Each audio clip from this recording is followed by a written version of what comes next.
내연녀가 새 쌍둥이를 임신했다며 시어머니가 이혼 위자료로 50억 원을 내밀었습니다. 저는 그 자리에서 서명하고 미련 없이 떠났습니다. 바로 다음 날 아침 비서에게 소식을 전해 들은 남편은 경악했고 시어머니는 그대로 무너져 내렸습니다. 10년의 청춘을 바쳐 헌신한 며느리에게 50억 원이 든 통장과 내연녀의 새 쌍둥이 초음파 사진을 얼굴에 집어던지며 이혼을 강요한 시어머니.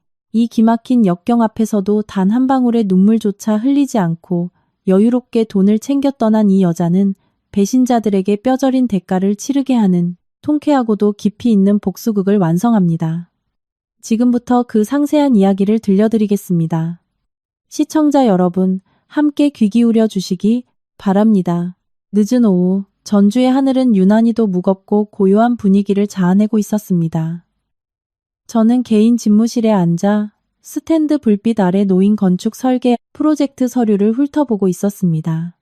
맨손으로 시작해 남편 민준과 함께 피땀 흘려 일군이 중견 건설회사가 성장하는 동안 저의 10년, 청춘도 이 방 안에서 고스란히 흘러갔습니다. 하지만 지금 이 집안의 공기는 사람을 떨게 할 정도로 차디찼습니다. 갑자기 집무실 문이 거칠게 열렸습니다. 문이 벽에 부딪히며 건조한 마찰음이 울려 퍼졌습니다. 시어머니 최 여사가 위풍당당한 자태에 싸늘하게 굳은 표정으로 걸어 들어왔습니다. 그 뒤로는 검은 정장을 입고 서류 가방을 든 남자가 따르고 있었습니다. 척 보아도 변호사라는 것을 알 수 있었습니다. 최 여사는 노크도 하지 않았고 평소 친척들에게 그렇게나 강조하던 최소한의 예의조차 지키지 않았습니다. 그녀는 내 책상 앞으로 곧장 다가와 서류 뭉치를 툭 던졌습니다. 빨리 읽어보고 서명이나 해.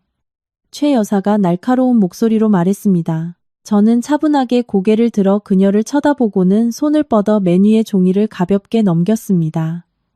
이혼 소송 합의서였습니다. 청구인 란에는 이미 남편 민준의 서명이 적혀 있었습니다. 그 아래에는 강남 최고급 프라이빗 산부인과의 초음파 사진이 첨부되어 있었습니다. 산모의 이름은 너무도 또렷했습니다. 이수진. 결과는 새 쌍둥이 정상 발달 중. 수진은 민준이 1년 전쯤 회사에 새로 채용한 앳된 미모의 비서였습니다. 저는 전혀 놀라지 않았습니다. 이 더러운 짓거리들을 저는 이미 반년 전부터 조용히 파악하고 있었기 때문입니다. 10년 동안 이 집구석에서 호의호식하며 살았으면서 열매 하나 맺지 못하는 성녀 주제에 최 여사는 내 얼굴에 삿대질을 하며 모욕적인 말들을 쏟아냈습니다. 우리 집안은 대를 이을 장손이 필요해. 수진이가 벌써 민준이의 새 쌍둥이를 임신했다. 우리 뼈대 있는 집안의 핏줄이 혼외자로 태어날 수는 없는 노릇 아니냐. 이건 보상금 명목의 50억 원이다. 이 돈 챙겨서 이혼 서류에 도장 찍고 당장 이 집에서 나가. 더 이상 내 아들의 행복을 가로막는 회방꾼 노릇은 집어치우고 자식 낳아줄 진짜 안주인에게 본처 자리 내주란 말이다. 아플 때마다 약 한 알, 죽 한 그릇까지 정성껏 대령하며 지극정성으로 모셨던 시어머니의 입에서 나온 그 지독한 폭언을 들으면서도 제 마음에는 무서울 정도의 고요함만이 남았고 눈물 한 방울도 흐르지 않았습니다. 고통과 원망은 6개월 전 두 사람이 주고받은 추잡한 메시지를 우연히 보게 된 그날 밤 이미 산산조각 나 사라졌습니다. 지금 제 안에는 절대적인 이성만이 남아 있었습니다. 어머니께서 그렇게 말씀하시니 저 역시 더 이상 미련 가질 이유가 없네요. 저는 일말의 동요도 없는 평온한 목소리로 대답했습니다. 서명하겠습니다. 최 여사는 잠시 당황한 기색을 보였습니다. 아마도 제가 울고불고 매달리며 이 결혼을 지키게 해달라고 소리치는 각본을 예상했던 모양입니다. 하지만 저는 그러지 않았습니다. 여자가 배신자들의 추악한 본심을 꿰뚫어 보았을 때 그녀들은 단 한 방울의 눈물조차 아까워하는 법입니다. 저는 만년필 뚜껑을 열고 재산분할 합의서의 조항들을 쭉 훑어보았습니다. 그들은 아주 치밀하게 계산하여 이 50억 원으로 제가 회사에 막대한 자산 증식에 기여한 모든 공로를 지워버리려 했습니다. 하지만 그들은 한 가지를 잊고 있었습니다. 저는 절대 바보가 아니라는 것을요. 제 서명은 종이 위에 단호하게 새겨졌고 푸른 잉크선은 조금의 떨림도 없이 날카로웠습니다. 저는 변호사 쪽으로 서류를 밀어주었습니다. 다 됐습니다. 가져가시죠. 변호사는 당황하며 서류를 챙겼습니다. 최 여사는 의기양양하게 썩소를 지었습니다. 그녀는 두 손을 비비며 극도의 탐욕과 자만심으로 반짝이는 눈빛을 보였습니다. 지금 그녀의 머릿속에는 오직 대를 이을 통통한 3명의 장손들이 태어나 가문의 영광을 드높일 생각뿐일 것입니다. 돈은 일시간 안에 내 계좌로 송금될 거다. 최 여사가 거드름을 피우며 말했습니다. 오늘 밤 안으로 내 개인 짐 다 싸서 당장 나가. 수진이 모자가 태교에 전념할 수 있도록 이 집을 깨끗하게 비워둬야 하니까. 새 쌍둥이는 아주 연약해서 아주 작은 부정한 기운이라도 닿아선 안 돼. 저는 자리에서 일어나 개인적으로 쓰던 건축 디자인 수첩들과 저만의 혼전 재산 계약서들을 챙겼습니다. 2층으로 올라가 저와 민준이 함께 지냈던 넓은 안방으로 들어갔습니다. 옷장을 열고 오직 제 사비로 산 옷가지들과 친정어머니가 남겨주신 기념 장신구 몇 점, 그리고 개인 노트북만 챙겼습니다. 민준이 자신의 외도를 숨기기 위해 기념일마다 사주었던 명품 가방과 비싼 원피스들은 모조리 남겨두었습니다. 작은 캐리어를 끌고 계단을 내려오니 거실 아래에서 팔을 짱낀 채 기다리고 있는 최 여사가 보였습니다. 어머니와 민준 씨, 앞으로 이 선택과 함께 평안히 사시길 바랍니다. 저는 큰 현관문을 나서기 전 마지막 인사를 건넸습니다. 최 여사는 코웃음을 쳤습니다. 당연히 우리 집안은 더없이 행복하고 원만할 거다. 넌 그 50억이나 부둥켜 안고 남은 외로운 여생이나 잘 살아라. 자식 못 낳는 여자는 쓸모없는 법이야. 저는 뒤돌아보지 않았습니다. 대저택의 무거운 철문이 제 등 뒤로 굳게 닫혔습니다. 밤바람이 머리칼을 스치고 지나가며 기묘한 해방감을 안겨주었습니다. 10년의 청춘, 10년의 헌신이 비록 늦었지만 너무나도 가치 있는 진정한 자유로 보상받는 순간이었습니다. 택시가 저를 태우고 고급 저택 단지를 빠져나갔습니다. 휴대폰이 울리며 잔액 변동 알림이 떴습니다. 50억 원이 제 계좌에 고스란히 입금되었습니다. 저는 즉시 이 돈 전부를 예전부터 비밀리에 개설해둔 기존 거래 내역과 전혀 연관없는 다른 은행에 안전 계좌로 이체했습니다. 택시 기사가 어디로 가느냐고 물었습니다. 저는 평온하게 대답했습니다. KTX 전주역으로 가주세요. 저는 창문을 열어 밤바람이 얼굴을 스치게 내버려 두었습니다. 그리고 10년 넘게 쓴 휴대폰 유심칩을 빼냈습니다. 가족이라 불렸던 그들의 문자, 전화 통화는 이제 완벽한 과거일 뿐입니다. 저는 유심칩을 두동강 내어역 광장 쓰레기통에 던져버렸습니다. 이 순간부터 저는 최 여사 모자의 인생에서 공식적으로 증발했습니다. 심야 KTX는 저를 싣고 고향을 떠났습니다. 저의 목적지는 탁 트인 바다의 도시 부산이었습니다. 반년 전 민준의 기만을 눈치챘을 때 저는 이미 제 개인 저축과 개별 투자 수익을 모아 해운대 바다가 보이는 최고급 오션뷰 아파트를 비밀리에 매입해 두었습니다. 구석구석 제 손으로 직접 설계하고 가구 하나하나까지 제 취향대로 채워 넣은 곳이었습니다.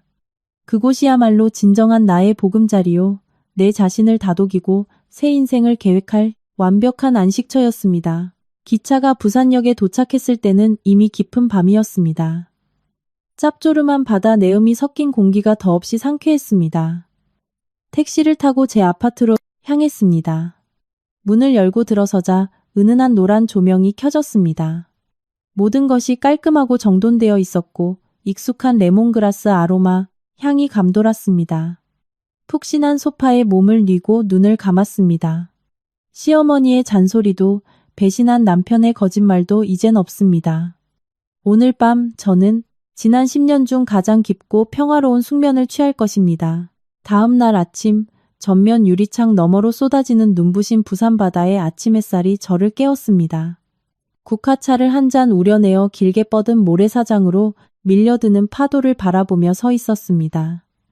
진정한 새 삶의 시작이었습니다. 같은 시각 저는 익명 이메일 계정을 통해 회사에 남은 충직한 비서 태호와 연락을 취하며 전주 본사의 상황을 보고받았습니다. 태호는 대학을 갓 졸업했을 때부터 제가 직접 뽑아 훈련시킨 각별한 후배였습니다. 그는 저의 헌신을 누구보다 잘 알았고 민준의 난잡한 사생활에 크게 분노하고 있었습니다. 태호의 보고를 통해 저는 오늘 아침 사장실에서 벌어진 참상을 눈앞에서 보듯 생생하게 그릴 수 있었습니다. 민주는 아침 일찍 의기양양한 태도로 회사에 출근했습니다. 그는 내연녀에게 고급 외제차와 보석을 사주기 위해 회사의 비자금 계좌에서 20억 원을 이체할 준비를 하고 있었습니다. 하지만 재무팀장이 송금 지시를 실행하려는 순간 시스템에 오류창이 떴습니다. 태호가 사색이 되어 문을 부수듯 열고 사장실로 뛰어들어갔습니다. 사장님, 큰일 났습니다. 다른 사람 명의로 된 차명 계좌를 포함해 사장님의 모든 은행 계좌가 법원 명령에 의해 동결되었습니다. 민주는 책상 위에 커피잔을 엎지르며 벌떡 일어났습니다. 뭐라고? 누가 감히 내 계좌를 가압류해? 태호가 법원에서 송달된 통지서를 내밀었습니다. 지훈 사모님께서 공동재산 보전을 위해 가압류 및 사전처분 신청을 하셨습니다. 사모님은 사장님께서 혼인 기간 중 재산을 은닉하고 빼돌리려 한 구체적인 증거를 모두 법원에 제출하셨습니다. 게다가 오늘 아침 이사회 회의실 책상 위에는 사장님의 공금 횡령 및 배임 혐의를 고발하는 익명의 투서와 서류철이 놓여 있었습니다. 그 말을 듣는 순간 민준의 얼굴은 하얗게 질렸습니다. 그는 넋이 나간 채 다리가 풀렸고 공포와 억울함이 뇌리까지 치솟아 올라 책상 위에 크리스털 재떨이를 집어 던져 산산조각 냈습니다. 입에서는 의미 없는 상소리만 터져 나왔습니다. 그는 즉시 집에 최 여사에게 전화를 걸었습니다. 그 시각 최 여사는 인터넷으로 손주들을 위한 명품 아기 침대를 고르며 콧노래를 부르던 중이었습니다. 아들의 전화를 받은 그녀는 회사의 모든 자금이 동결되고 사장 자리마저 위태롭다는 청천벽력 같은 소식을 듣고 너무 놀라 스마트폰을 바닥에 떨어뜨렸습니다. 탐욕스러운 그녀의 혈압이 급격히 솟구쳤습니다. 그녀는 가슴을 움켜쥐고 헐떡이다가 어젯밤 저를 매몰차게 쫓아냈던 바로 그 화려한 거실 한가운데서 의식을 잃고 쓰러졌습니다. 태호의 이메일을 다 읽은 저는 그저 옅은 미소만 지었습니다. 잔혹한 복수를 완성했다는 악의적인 쾌감 같은 건 없었습니다. 저는 그저 법이라는 정당한 수단을 사용하여 제 피땀이 서린 정당한 권리를 되찾는 중일 뿐이었습니다. 인과응보는 언제나 존재하는 법입니다. 뿌린 대로 거두는 것이 세상의 이치입니다. 저는 책상에 앉아 노트북을 열었습니다. 노트북 옆에는 작지만 민준의 모든 위선과 거짓을 산산이 무너뜨릴 파괴력을 지닌 USB 하나가 놓여 있었습니다. USB를 꽂고 모든 데이터를 다시 한번 신중하게 검토했습니다. 그 안에는 민준의 차량 블랙박스에서 추출한 영상들이 있었습니다. 수진과의 은밀하고 노골적인 대화, 그녀를 최고급 호텔에 데려다주는 모습이 고스란히 담겨 있었습니다. 그 옆에는 제가 3년 동안 회사의 회계 장부를 샅샅이 뒤져 조작된 수치들을 하나하나 대조해 만든 엑셀 파일이 있었습니다.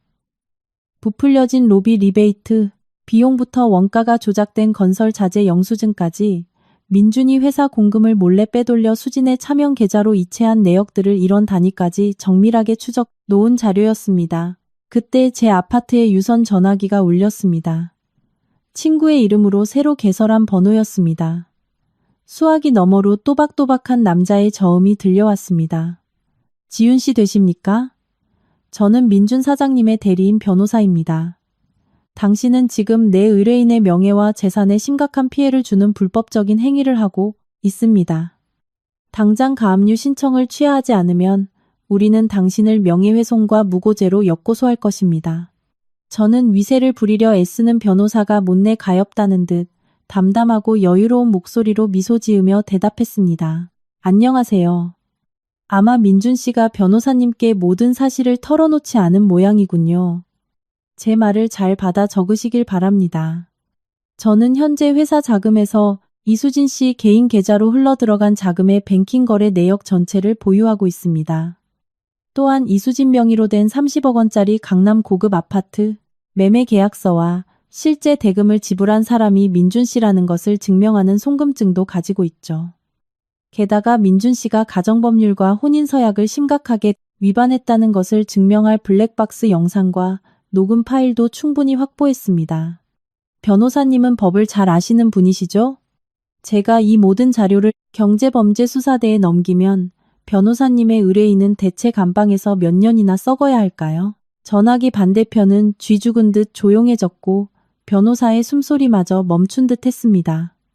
처음에 자신만만하던 협박조는 온데간데 없이 사라졌습니다. 돌아가서 민준 씨에게 전하세요. 조용히 현실을 받아들이라고 말입니다. 저는 단호하게 말을 이었습니다. 내 몫이었던 것들은 머리카락 한 올까지 모조리 되찾아올 겁니다. 그 사람 몫의 업보는 본인이 짊어지라 하세요. 끊겠습니다. 전화를 끊고 노트북을 덮은 뒤 발코니로 나섰습니다. 정오의 시원한 바닷바람이 밀려오며 거짓으로 얼룩졌던 과거의 답답함을 말끔히 씻어내 주었습니다. 저 아래 해운대 바다는 여전히 푸르고 평화로웠습니다. 깊게 숨을 들이마시며 혈관 구석구석으로 번져가는 자유를 만끽했습니다.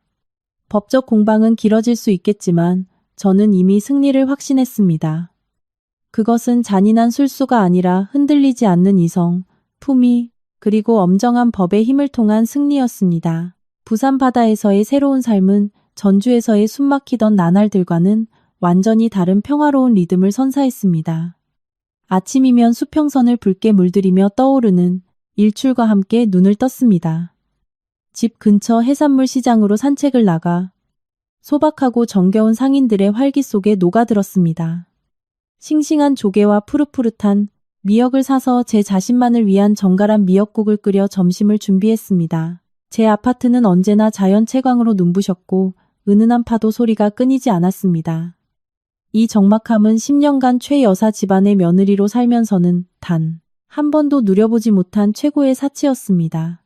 제 시간에 귀가하지 않는 남편을 기다리며 차갑게 식어가는 저녁 밥상을 마주했던 기억을 떠올릴 때면 미련 없이 그 손을 놓아버린 제 결정이 얼마나 완벽했는지 다시금 깨닫게 되었습니다. 제가 여유롭게 연꽃차를 우리며 마음을 다스리고 있을 때 암호화된 사내 메시지 시스템을 통해 태호가 전주 본사의 아수라장 같은 상황을 실시간으로 중계해 주었습니다.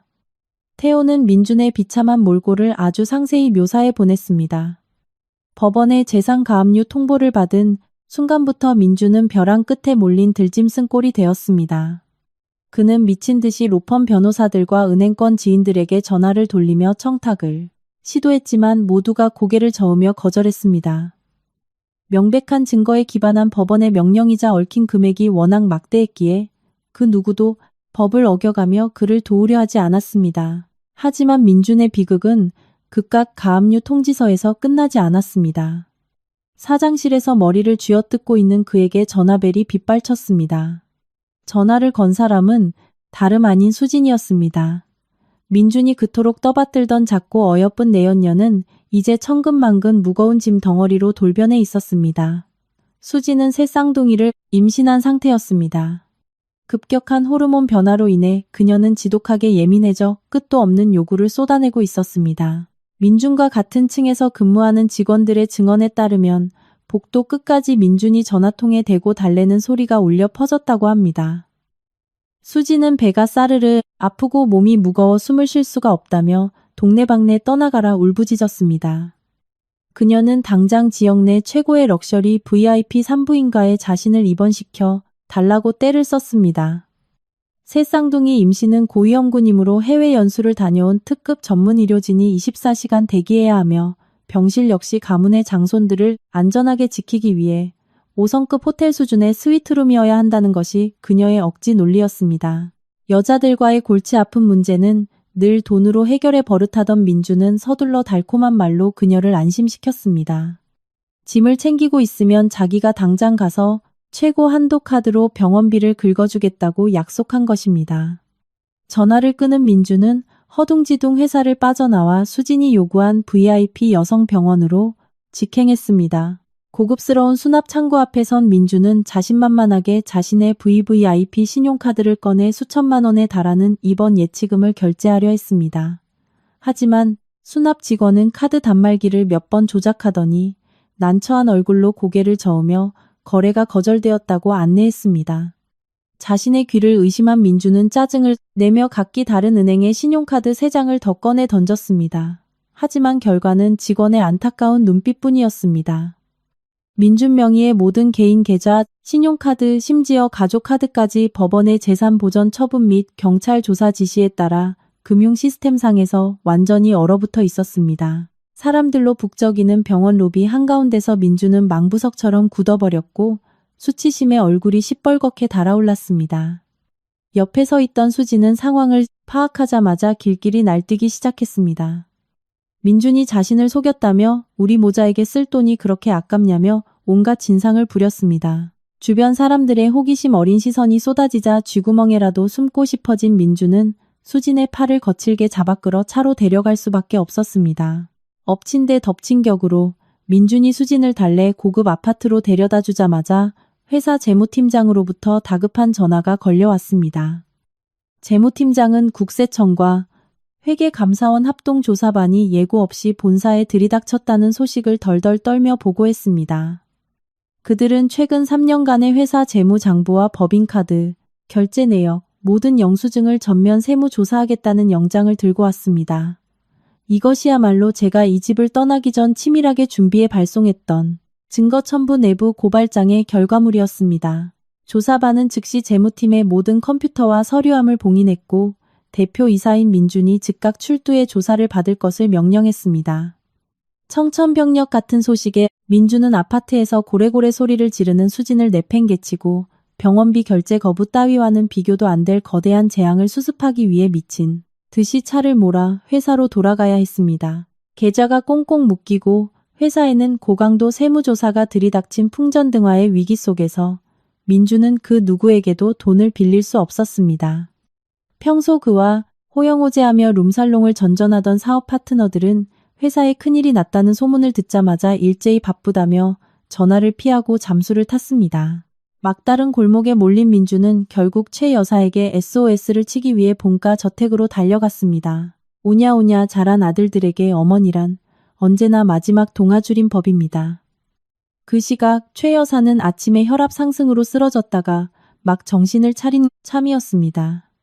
그녀는 거실 한가운데 놓인 값비싼 작의 평상에 누워 도우미 아주머니에게 팔다리 마사지를 받고 있었습니다. 땀에 흠뻑 젖어 옷매무새가 엉망이 된 채 집 안으로 뛰어들어온 민준을 보자 최 여사는 화들짝 놀라 몸을 일으켰습니다. 민준은 어머니의 무릎 꿇고 엎드려 바짓가랑이를 붙잡고 통곡했습니다.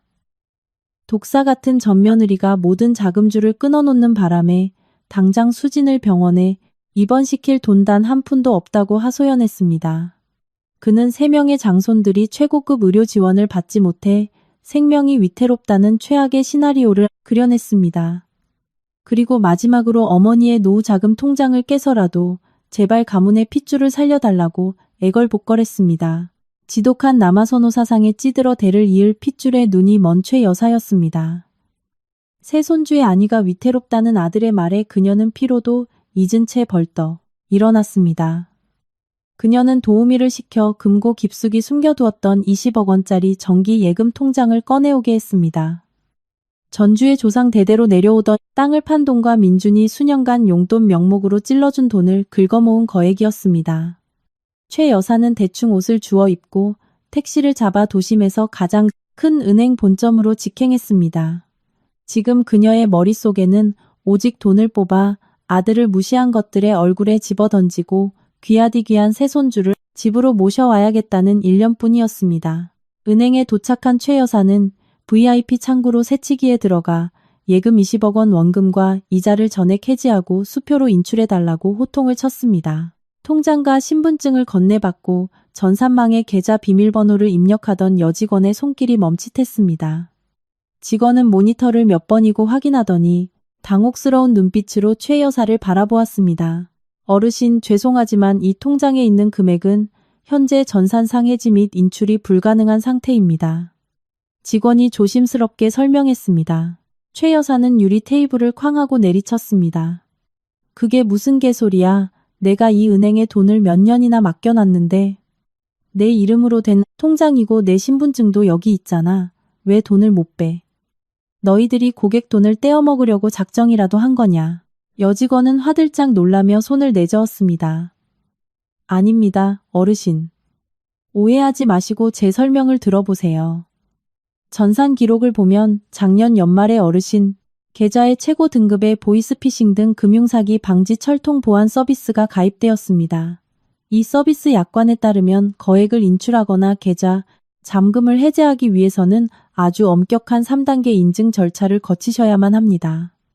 첫째, 등록된 휴대폰 번호로 전송되는 일회용 OTP 인증번호. 둘째, 최초 등록된 스마트폰 기기에서의 안면 생체 인식 인증.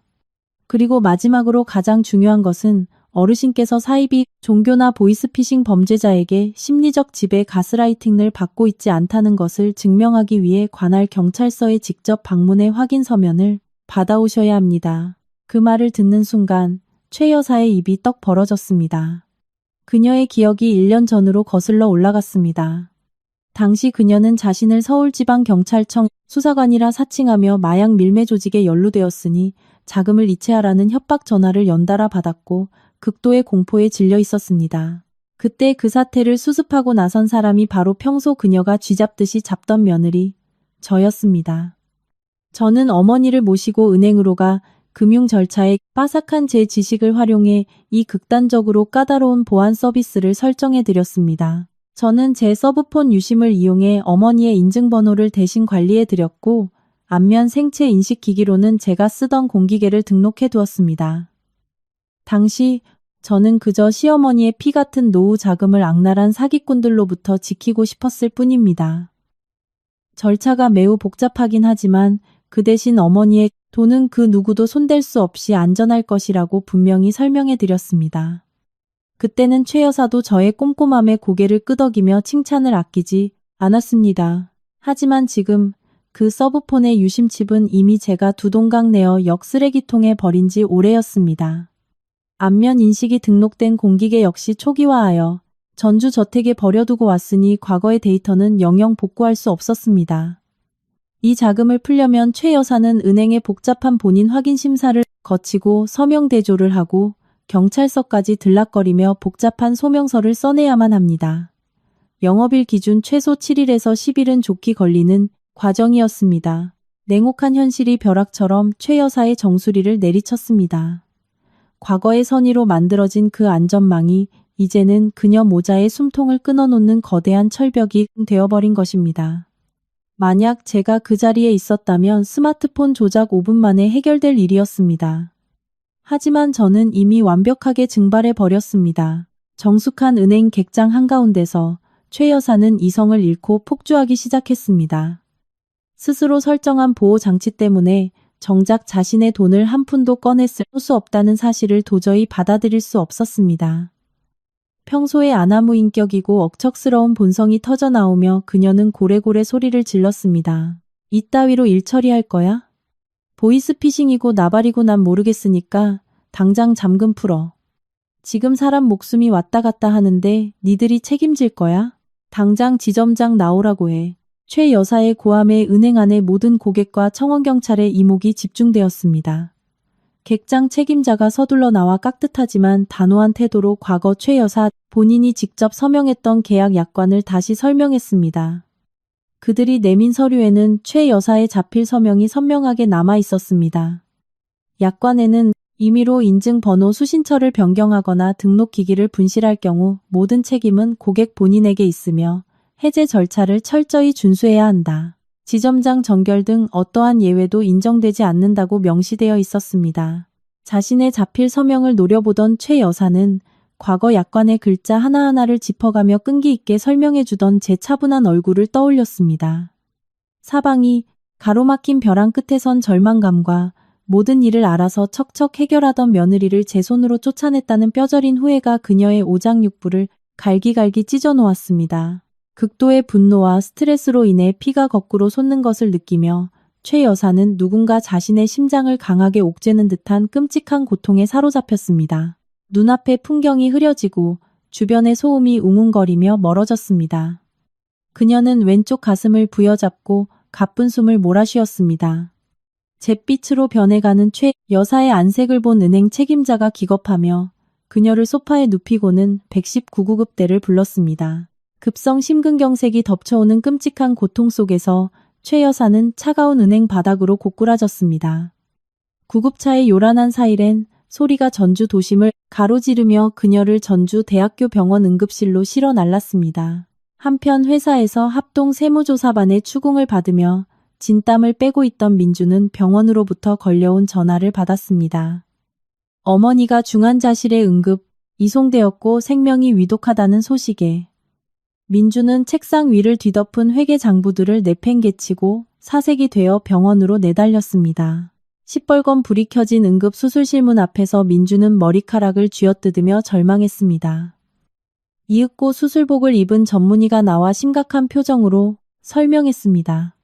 최 여사는 광범위한 급성 심근경색으로 목숨을 건지려면 당장 심혈관 스텐트 삽입술을 시행해야 한다고 했습니다. 그러나 국립대형병원의 특수장비 대기열이 꽉 차 있어 민주는 어마어마한 응급수술비와 특수기기 사용료를 선납해야만 했습니다. 이미 정지된 무용지물 카드들을 주머니에서 뒤적이며 절망에 빠져있던 바로 그 순간 민준의 바지 주머니 속 스마트폰이 또다시 요란하게 울렸습니다. 수진이었습니다.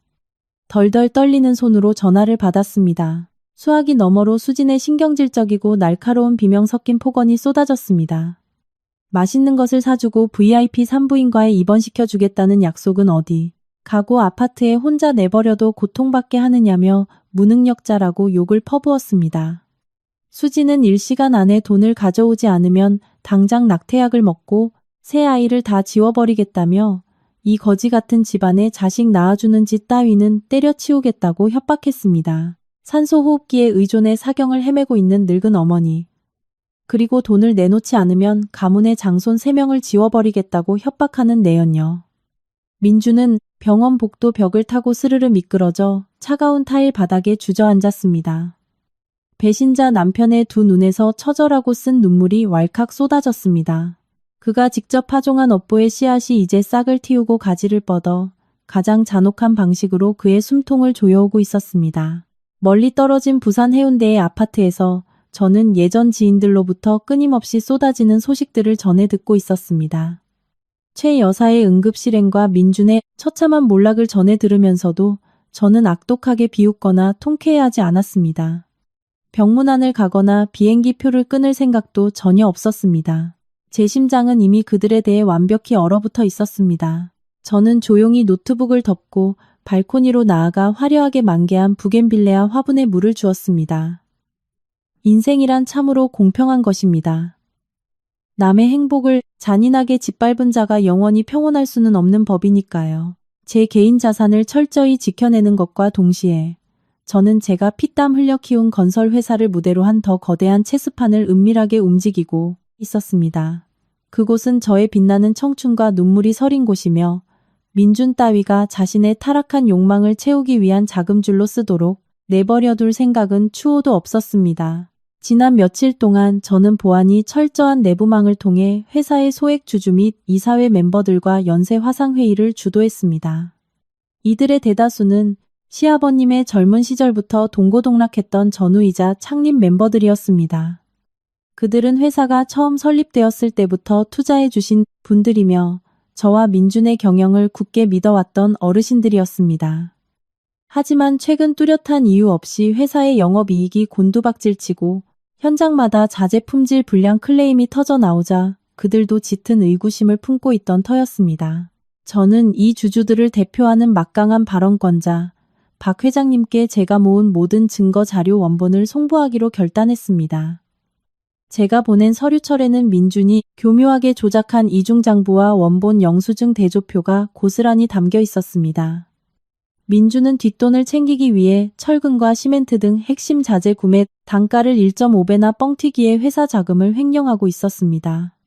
그 조작된 내역들은 제 손에 의해 붉은 펜으로 낱낱이 표시되어 있었습니다. 무엇보다 결정적인 것은 이수진 명의로 된 30억 원짜리 고급 아파트의 매매 계약서 공증 사본이었습니다. 그리고 그 아파트 시행사 계좌로 법인 자금이 다이렉트로 흘러들어간 자금 추적 내역서도 함께 동봉했습니다. 진실은 너무도 노골적이고 추악했습니다. 민주는 여러 임직원들의 피땀이 어린 회사 공금을 대놓고 빼돌려 첩의 집을 사주고 스폰서 노릇을 했던 것입니다. 이 충격적인 서류를 받아든 박 회장님은 극대노했습니다. 그는 즉시 다른 주주들을 규합하여 임시 주주총회 소집 요건에 필요한 의결권을 모았습니다. 그리고 민준이 응급실에서 사경을 헤매는 어머니 곁을 지키며 절망하던 바로 그날, 긴급 임시 주주총회 소집 통지서가 민준의 손에 날아들었습니다. 회의는 본사 대회의실에서 터질 듯 숨막히는 긴장감 속에 열렸습니다. 민준은 며칠 밤을 새운 듯 눈 밑이 새까맣게 붓고 수염이 덥수룩하게 자란 초췌한 몰골로 들어섰습니다. 평소에 세련되고 여유 넘치던 CEO의 모습은 온데간데 없었습니다.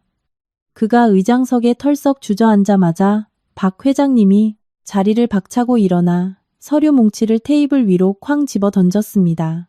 민준 사장, 이 숫자들이 도대체 뭔지 당장 해명해. 박 회장님의 불호령이 회의실을 쩌렁쩌렁 울렸습니다. 우리가 자네를 믿고 회사 자금을 맡겼거늘 그 돈을 빼돌려 어린 여자의 집이나 사주고 장부를 조작해 회사를 부도 위기로 몰아넣어? 자네가 이 자리에 앉을 자격이나 있다고 생각하나?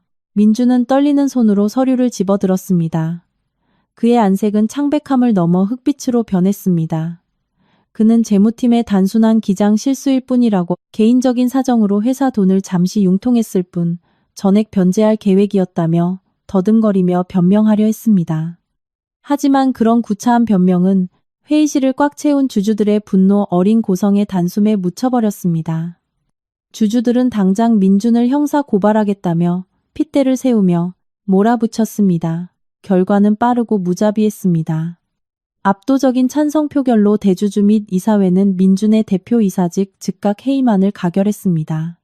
임시 경영권은 사태 수습과 경찰 조사를 돕기 위해 박 회장님이 이끄는 비상대책위원회로 넘어갔습니다. 민준은 그 자리에서 회사 법인 인감과 법인 차량 키를 압수당했고 출국 금지 조치까지 내려졌습니다. 한때 지역사회에서 하늘 높은 줄 모르고 위세를 떨치던 중견기업 대표이사에서 불과 며칠 만에 모든 명예와 권력을 잃은 횡령범으로 전락한 민준. 그는 보안요원들에게 이끌려 회사 건물 밖으로 쫓겨났습니다. 떼약볕이 내리쬐는 전주의 아스팔트 위를 비틀거리며 걷는 민준의 눈에 맑고 푸른 하늘조차 칠흑 같은 절망의 잿빛으로만 보일 뿐이었습니다. 대표이사 횡령 스캔들 소식은 메마른 들판에 떨어진 불씨처럼 지역 건설업계 전체로 순식간에 퍼져나갔습니다. 도미노가 쓰러지듯 걷잡을 수 없는 몰락이 시작되었습니다.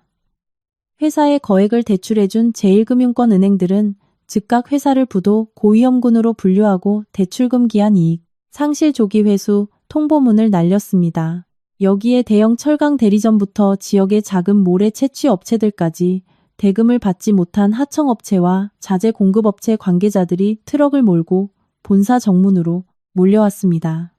그들은 붉은 띠를 두르고 바리케이드를 친 채 몇 달치 밀린 미수금을 내놓으라며 격렬한 시위를 벌였습니다. 자재 공급이 뚝 끊기고 인불금, 체불 임금을 요구하는 현장 노동자들의 파업이 이어지면서 진행 중이던 모든 건설 현장의 작업이 올스톱되었습니다. 제가 10년 동안 기초부터 탄탄히 다져온 건설 제국은 민준의 방탕한 소나기에서 수백억 원의 빚더미를 안은 채 파산 직전으로 내몰렸습니다. 이러한 극도의 혼란 속에서 경찰청 지능범죄수사대 경제사범 전담팀과 제가 제출한 확실한 고발장과 국세청 세무조사 결과를 바탕으로 본격적인 장사의 수사에 착수했습니다. 어느 비 내리는 우중충한 아침, 빚쟁이들을 피해 전주 외곽의 허름한 모텔방에 숨어 지내던 민준의 방문을 거칠게 두드리는 소리가 났습니다. 심장이 철렁 내려앉은 민준이 숨을 죽이고 문틈으로 밖을 내다보았습니다. 정복을 입은 경찰관들이 서 있는 것을 확인한 순간 민준은 더 이상 도망칠 곳이 없음을 직감했습니다. 덜덜 떨리는 손으로 잠금 장치를 열었습니다. 수사관은 매서운 눈빛으로 민준을 노려보며 특정경제 범죄 가중처벌 등에 관한 법률 위반, 업무상 횡령 및 배임 혐의로 발부된 체포영장과 미결수용 영장을 또박또박 낭독했습니다. 퀴퀴한 모텔방 안에 울려 퍼지는 그 서늘한 목소리는 배신자의 화려했던 인생과 경력에 종지부를 찍는 최종 선고와도 같았습니다. 차갑고 묵직한 은빛 수갑이 민준의 손목에 철컥 소리를 내며 채워졌습니다. 귀를 찢는 듯한 금속성이 울렸고 민준은 고개를 푹 숙인 채 단 한마디도 내뱉지 못했습니다. 두 다리가 풀린 채 수사관들의 양팔에 이끌려 요란하게 경광등을 번쩍이는 호송차에 올랐습니다. 호화로운 외제차를 몰던 엘리트 사장이 수갑을 찬 채 연행되는 모습은 호기심 많은 시민들의 스마트폰 카메라에 고스란히 담겼고 지역 맘카페와 SNS를 통해 걷잡을 수 없이 퍼져나갔습니다. 멀리 부산의 오션뷰 아파트 거실 소파에 앉아 저는 휴대폰 화면 너머로 그 짧은 동영상을 물끄러미 시청했습니다. 동정의 눈물도 흐르지 않았고 승리감에 도취된 미소도 없었습니다. 저는 그저 은은한 향이 감도는 자스민 차를 한 잔 내렸습니다. 머릿속을 맴도는 수많은 상념들이 차의 온기와 함께 차분히 가라앉았습니다. 10년 전 저와 민주는 땡전 한 푼 없는 맨손으로 시작해 함께 큰 꿈을 키웠습니다. 하지만 끝없는 탐욕과 육체적 욕정에 눈이 먼 그는 사람으로서 지켜야 할 최소한의 도덕적 기반마저 잃어버렸습니다. 오늘 그가 맞이한 법의 심판은 그가 필연적으로 치러야 할 죗값이었습니다. 저는 찻잔을 들어 한 모금 머금었습니다. 혀끝에 닿는 약간의 떫은 맛 뒤에 목구멍으로 넘어가는 달콤한 여운이 느껴졌습니다. 제 인생에서 가장 고통스러웠던 한 챕터가 완벽하게 끝을 맺었습니다. 이제 저는 법이 그 남은 임무를 충실히 수행하여 저의 정당한 자산들을 법적으로 회복시켜 주기만을 기다리면 됩니다. 제 앞에는 오직 새 인생의 따스한 햇살만이 기다리고 있었습니다. 부산의 4월은 유난히도 부드럽고 평화로운 풍경을 선사했습니다. 찌는 듯한 한여름의 햇살과는 달리 지금의 날씨는 사람의 마음을 한없이 보듬어 주었습니다. 그날 오후 오랜 파트너의 소규모 친환경 에코리조트 프로젝트 스케치를 막 끝낸 저는 제 자신에게 여유로운 저녁 시간을 선물하기로 했습니다. 해운대 백사장을 맨발로 걸으며 발끝을 간지럽히는 잔잔한 파도를 느꼈습니다. 짭조름한 바다 냄새가 섞인 시원한 바닷바람이 제 머릿속에 남은 마지막 티끌 같은 번뇌마저 모두 날려버렸습니다. 전주 최여사 집안에서의 10년 며느리 생활은 이제 아스라한 옛날 이야기이자 운 좋게 깨어난 어두운 악몽처럼 느껴졌습니다. 아늑한 아파트로 돌아온 저는 소박하지만 정갈한 저녁 식사를 직접 준비했습니다. 시원하게 우려낸 조개 미역국에 고향의 맛이 듬뿍 담긴 매콤달콤한 갈치조림, 그리고 김이 모락모락 나는 갓 지은 쌀밥 한 그릇. 집안을 채우는 잔잔한 UAG 피아노 선율 속에서 저는 이 평온한 현재의 삶의 깊은 감사를 느끼며 식사를 만끽했습니다. 다시는 늦는 남편을 기다리며 식어빠진 반찬을 마주할 일도, 시어머니의 멸시 가득한 눈빛과 비수 같은 폭언을 견딜 일도 없었습니다. 10년의 청춘과 수많은 눈물을 대가로 얻어낸 이 완벽한 자유는 그 어떤 것과도 바꿀 수 없는 최고의 보상이었습니다. 식기들을 정리하고 있을 때 갑자기 휴대폰 벨소리가 울리며 고요한 공기를 갈랐습니다. 액정 화면에는 63 전북 전주 지역 번호가 찍힌 낯선 번호가 떠 있었습니다. 단순한 텔레마케팅 전화가 아니라는 강한 직감이 들었습니다. 물기를 닫고 통화 버튼을 눌러 귀에 가져다 댔습니다. 전화기 너머에서는 거친 숨소리와 함께 일정한 간격으로 울리는 의료기기의 삐삐 소리가 들려왔습니다. 지윤아, 제발 애미 가족 좀 살려다오 아가야. 질식할 듯 쇳소리가 섞인 미약하고 떨리는 목소리였습니다. 병환으로 인해 음색이 많이 탁해져 있었지만 저는 단번에 그것이 최 여사의 목소리라는 것을 알았습니다. 한때 불호령을 내리며 집안을 호령하던 사람, 제 얼굴에 50억짜리 이혼 서류와 멸시를 던지며 저를 짐짝처럼 내쫓았던 그 여자가 지금은 너무나도 비참한 목소리로 저를 아가라 부르며 매달리고 있었습니다. 제 마음속에는 일말의 동정심이나 동요도 잃지 않았습니다. 오직 차갑게 가라앉은 절대적인 이성만이 존재할 뿐이었습니다. 어르신, 저는 또박또박하고 단호하게 대답했습니다. 사람 잘못 보셨습니다. 저와 민준 씨는 이미 법적으로 완벽한 남남입니다. 저희 사이에는 어르신께서 그렇게 부르실 만한 그 어떤 연결고리도 남아있지 않습니다. 전화기 너머로 최 여사가 끄끄거리며 오열하는 소리가 들렸습니다. 그녀의 울음소리는 처절하기 그지없었지만 10년 동안 제 영혼에 새겨놓은 깊은 상처를 지워내기엔 턱없이 부족했습니다. 그녀는 숨을 헐떡이며 현재의 처참한 상황을 구구절절 읊어댔습니다. 민주는 횡령죄로 구치소에 수감되었고 회사는 완전히 부도 처리되었으며 모든 계좌는 압류당해 휴지 조각이 되었다고 했습니다. 자신은 심근경색으로 사경을 헤매다 간신히 목숨을 건졌으나 병원비조차 내지 못해 쫓겨날 판이라고 했습니다. 하지만 그녀를 가장 공포에 질리게 한 것은 다름 아닌 수진이었습니다. 민준의 새 쌍둥이를 품고 있던 그 어리고 앙증맞은 내연녀가 극심한 조산, 위기에 처했다는 것입니다. 병원 측은 당장 막대한 예치금을 납부하고 수진을 응급 제왕절개 수술실로 옮긴 뒤 미숙아로 태어날 3명의 아이들을 위한 인큐베이터를 준비해야 한다고 최후 통첩을 날렸습니다. 돈도 없고 보증을 서줄 보호자도 없는 상황에서 병원은 그 어떤 특수 의료 절차도 진행할 수 없다고 통보한 상태였습니다. 지윤아, 애미가 이렇게 지푸라기라도 잡는 심정으로 싹싹 빈다. 내가 다 잘못했다. 최 여사는 힘겹게 한 글자 한 글자 내뱉으며 애원했습니다. 내가 눈이 삐어도 단단히 삐었지. 굴러들어온 복덩이를 내쫓고 그 꼴이 9 달린 여우년을 들이다니. 지금 민준이는 감방에 있고 나는 병상에 누워 꼼짝도 못하는데 수진이 저녀는 배가 아파 죽겠다고 당장 수술시켜달라고 발악을 하고 있다. 저러다 애들한테 무슨 일이라도 생기면 내 귀한 장손 3명이 다 죽어버리고 말 거야. 제발 10년 부부의 정을 생각해서라도 내가 한때 내 시험이었다는 걸 생각해서라도 우리 새핏덩이들 살릴 돈 좀 빌려다오. 나중에 애미가 집을 팔고 땅을 팔아서라도 2배로 갚아주마.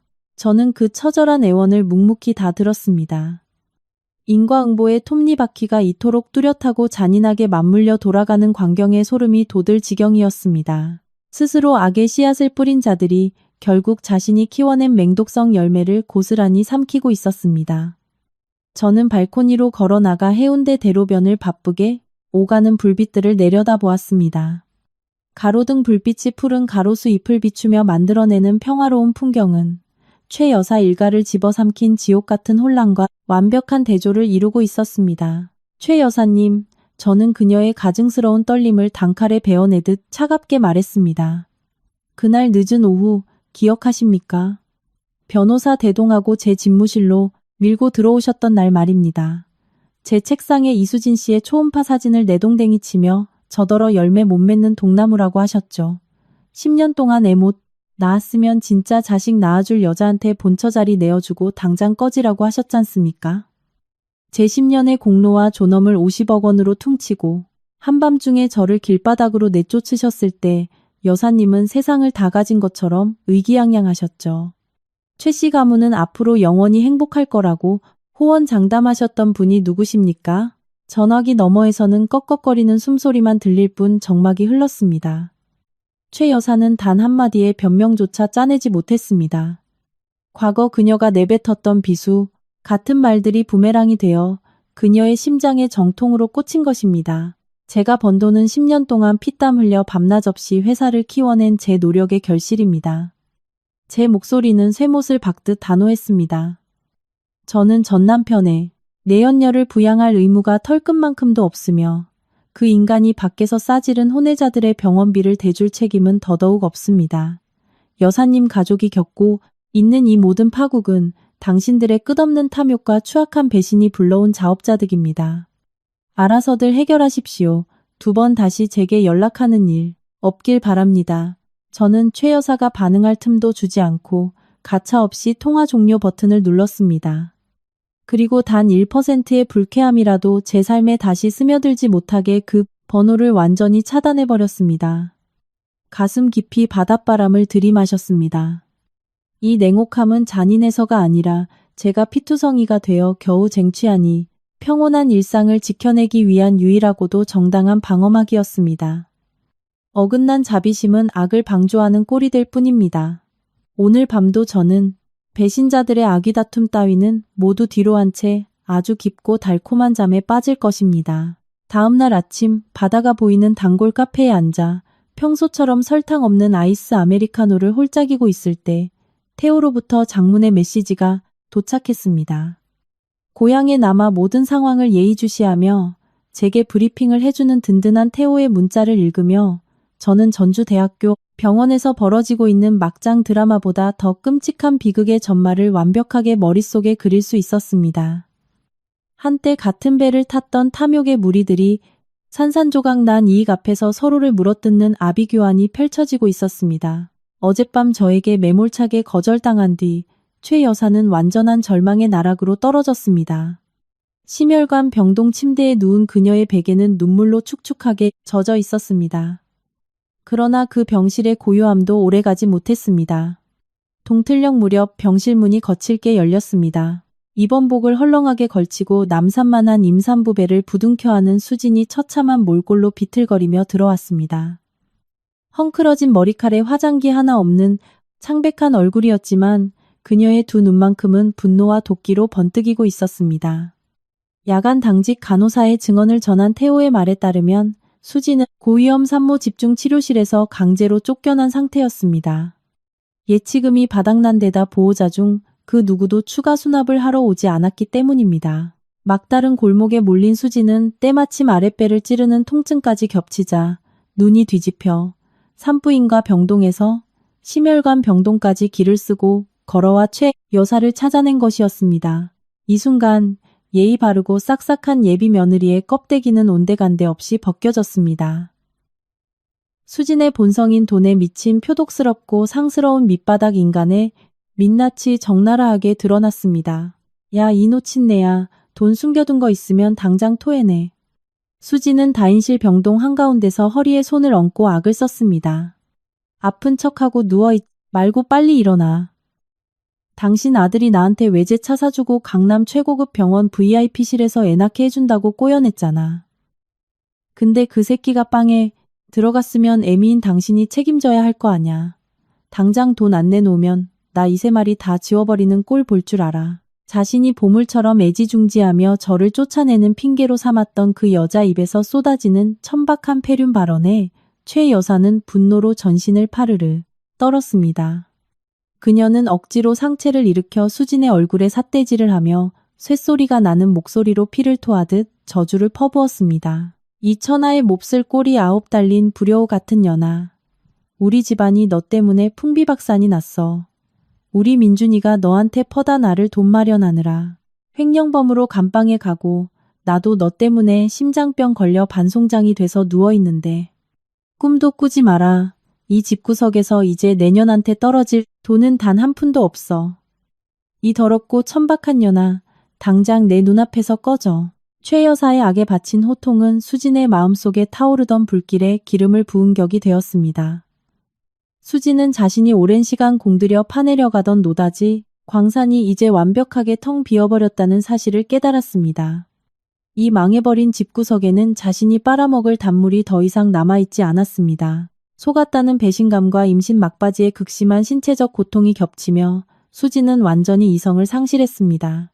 수진은 최 여사의 침대 곁으로 돌진해 두 손으로 늙은 시어머니의 환자복 멱살을 우악스럽게 틀어지고 거칠게 흔들었습니다. 누구더러 부려우래. 이 미친 노친내가. 네 아들놈이 돈다발 들고 와서 꼬시지만 않았어도 내가 당신 내 같은 거지 발싸개 같은 집안에 발이나 들일 줄 알아? 날 가머니설로 꼬드겨서 이옥 덩어리 3개나 임신시켜 놓고 이제 와서 낙동강 오리알 신세로 버려? 당장 돈 내놔. 멱살을 잡힌 최 여사는 기겁을 하며 남은 젖먹던 힘까지 쥐어짜 팔을 휘둘렀고 수진의 뺨을 잇는 힘껏 후려갈겼습니다. 짝 하는 파열음이 울렸습니다. 엄청나게 센 타격은 아니었지만 수진을 미치게 만들기엔 충분했습니다. 야수처럼 비명을 지른 수진은 두 손으로 최 여사를 침대 뒤쪽으로 맹렬히 밀쳐버렸습니다.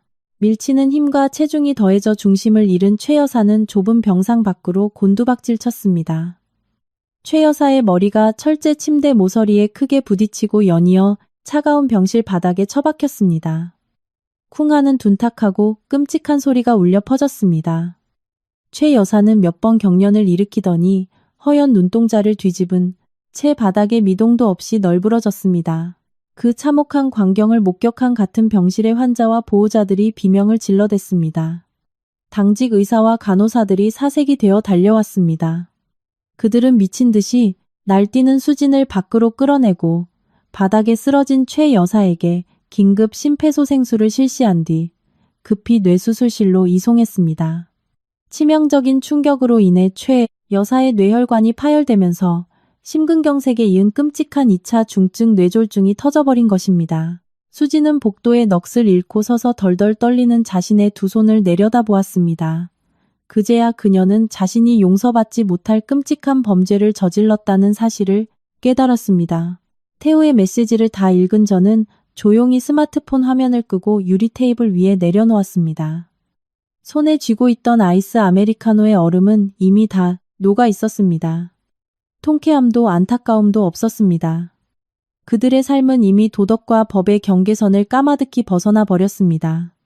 사악한 본성으로 타인의 피땀과 행복을 짓밟은 자들이 결국 그 잔혹함의 칼날을 서로에게 겨누며 자멸하는 것은 그 어떤 절대 권력도 막을 수 없는 필연적인 인과응보였습니다. 저는 계산을 마치고 여유롭게 집으로 발걸음을 옮겼습니다. 마음속으로는 이미 전주로 돌아갈 아주 중요한 출장 준비를 하고 있었습니다. 이제 제가 직접 법정 앞에 서서 제 정당한 몫을 모조리 되찾아올 시간이 온 것입니다. 병원 폭행 사건이 터진 지 일주일 후 저는 이혼에 따른 재산분할 청구 소송 1심 재판에 참석하기 위해 부산에서 아침 첫 KTX를 타고 전주로 향했습니다. 전주의 하늘은 먹구름이 잔뜩 끼어 당장이라도 굵은 소나기가 쏟아질 듯 우중충했습니다. 역에서 택시를 내려 검은색 우산을 받쳐들고 저는 단단하고 흔들림 없는 걸음걸이로 전주지방법원 청사로 들어섰습니다. 세련된 회색 비즈니스 정장을 입고 머리를 깔끔하게 올려 묶은 저의 모습은 오로지 자신의 의지로 운명을 개척해낸 주체적이고 강인한 여성의 표본이었습니다. 재판은 엄숙하고 정적만이 감도는 법정에서 진행되었습니다. 원고석에는 저와 대리인 변호사만이 앉아 있었습니다. 피고석에는 교도관 2명의 호송을 받으며 구치소 호송버스에서 방금 내린 민준이 앉아 있었습니다. 피고인 대기실 문이 열리고 민준이 모습을 드러냈을 때 저는 10년을 한 입을 덮고 잤던 남자를 하마터면 못 알아볼 뻔했습니다. 그는 피골이 상접할 정도로 말라 있었고 퀭하게 파인 두 눈은 짙은 다크서클로 덮여 있었습니다. 칙칙한 수의를 입은 그의 모습은 한없이 비참하고 초라했습니다. 맞은편 의자에 꼿꼿하게 허리를 펴고 앉은 저를 본 민주는 눈을 내리깔고 시선을 피했습니다. 그는 이미 인생이라는 도박판에서 완벽하게 파산했음을 뼈저리게 알고 있었습니다. 판사가 증거 자료들을 낭독하며 재판이 시작되었습니다. 제 변호사는 자리에서 일어나 재산 내역 하나하나를 명확하고 단호하게 짚고 넘어갔습니다. 두꺼운 서류철에는 은행 뱅킹 기록, 부동산 매매 계약서, 세금 계산서, 차량 블랙박스 영상, 통화 녹음 파일까지 모든 것이 완벽하게 구비되어 있었습니다. 모든 증거가 한치의 오차도 없이 단 하나의 진실을 가리키고 있었습니다. 민준이 대표이사라는 직위를 남용해 부부 공동재산이자 회사 공금을 횡령했고 내연녀 이수진 명의로 30억 원짜리 고급 아파트를 은밀히 매입했다는 사실. 나아가 이혼을 대비해 수십억 원의 현금을 차명 계좌로 빼돌리려 한 정황까지 백일하에 드러났습니다. 이토록 명백하고 치명적인 증거들 앞에서 민준의 국선 변호인은 아무런 반박도 하지 못한 채 무기력하게 입을 다물었습니다. 재판부가 피고인에게 발언 기회를 주었을 때도 민준은 푹 고개를 숙인 채 모기만 한 목소리로 자신의 모든 위법 행위를 인정할 뿐이었습니다. 고성이 오가는 격렬한 공방전 따위는 없었습니다. 진실이 너무도 명확하여 재판은 예상보다 훨씬 빠르게 종료되었습니다. 1시간의 휴정 후 재판장인 판사가 착석하여 판결문을 낭독했습니다. 법원은 저와 민준의 이혼을 인용했습니다. 민준이 재산을 은닉하고 처분하려 한 점 혼인 파탄의 중대한 유책 사유가 그에게 있음을 인정하여 법원은 남은 공동재산의 절대 다수를 저에게 분할할 것을 판결했습니다. 특히 이수진 명의로 된 30억 원짜리 고급 아파트에 대해서는 민준이 부부 공동재산을 불법적으로 빼돌려 형성한 자산임을 명확히 인정했습니다. 따라서 법원은 이수진의 소유권을 취소하고 제가 입은 금전적 정신적 피해를 보상하는 차원에서 해당 아파트의 소유권 및 처분권을 제게 전면 양도한다고 선고했습니다. 판결문 낭독이 끝나고 땅땅땅 3번의 경쾌한 나무 망치 소리가 법정을 울리며 저와 그 집안의 모든 징글징글한 법적 악연이 공식적으로 막을 내렸습니다. 민주는 다시 교도관들에게 이끌려 나갔습니다. 그가 문을 나서기 전 후회로 일그러진 눈동자로 저를 뒤돌아 보았지만 제 눈빛은 그 어떤 동요도 없는 얼음장같이 차가운 무관심뿐이었습니다. 뒤늦은 후회는 아무 쓸모가 없는 법입니다.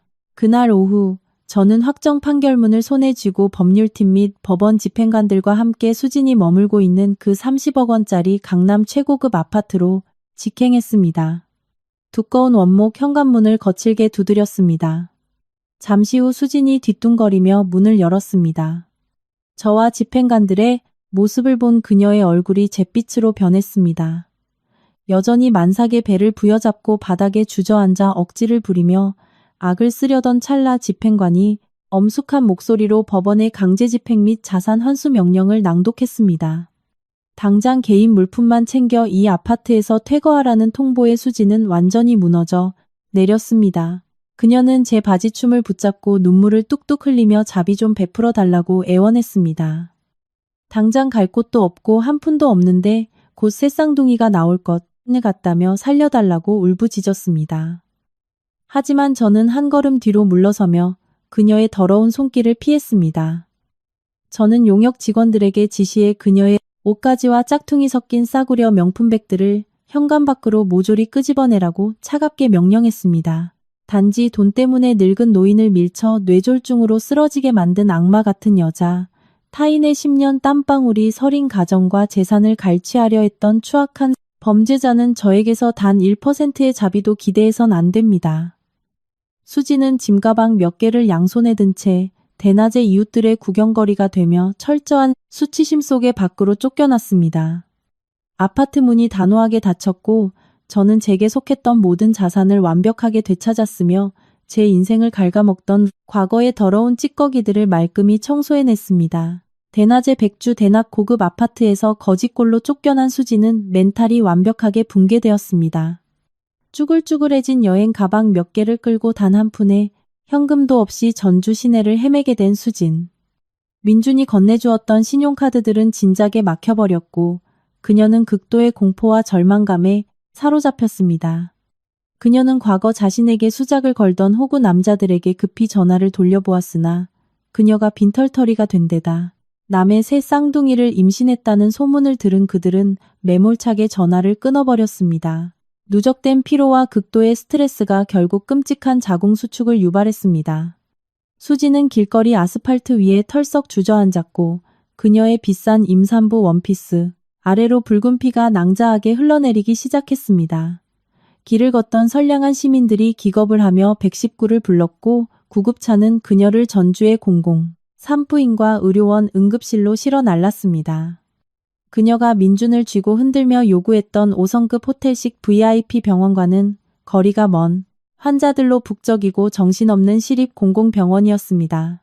태아들의 심음이 급격히 떨어지는 태아 동반 빈맥 등 심각한 징후가 나타나자 응급실 당직애들은 임신 7개월 차에 불과함에도 불구하고 수진을 즉시 수술실로 밀어넣고 응급 제왕절개 수술을 감행할 수밖에 없었습니다.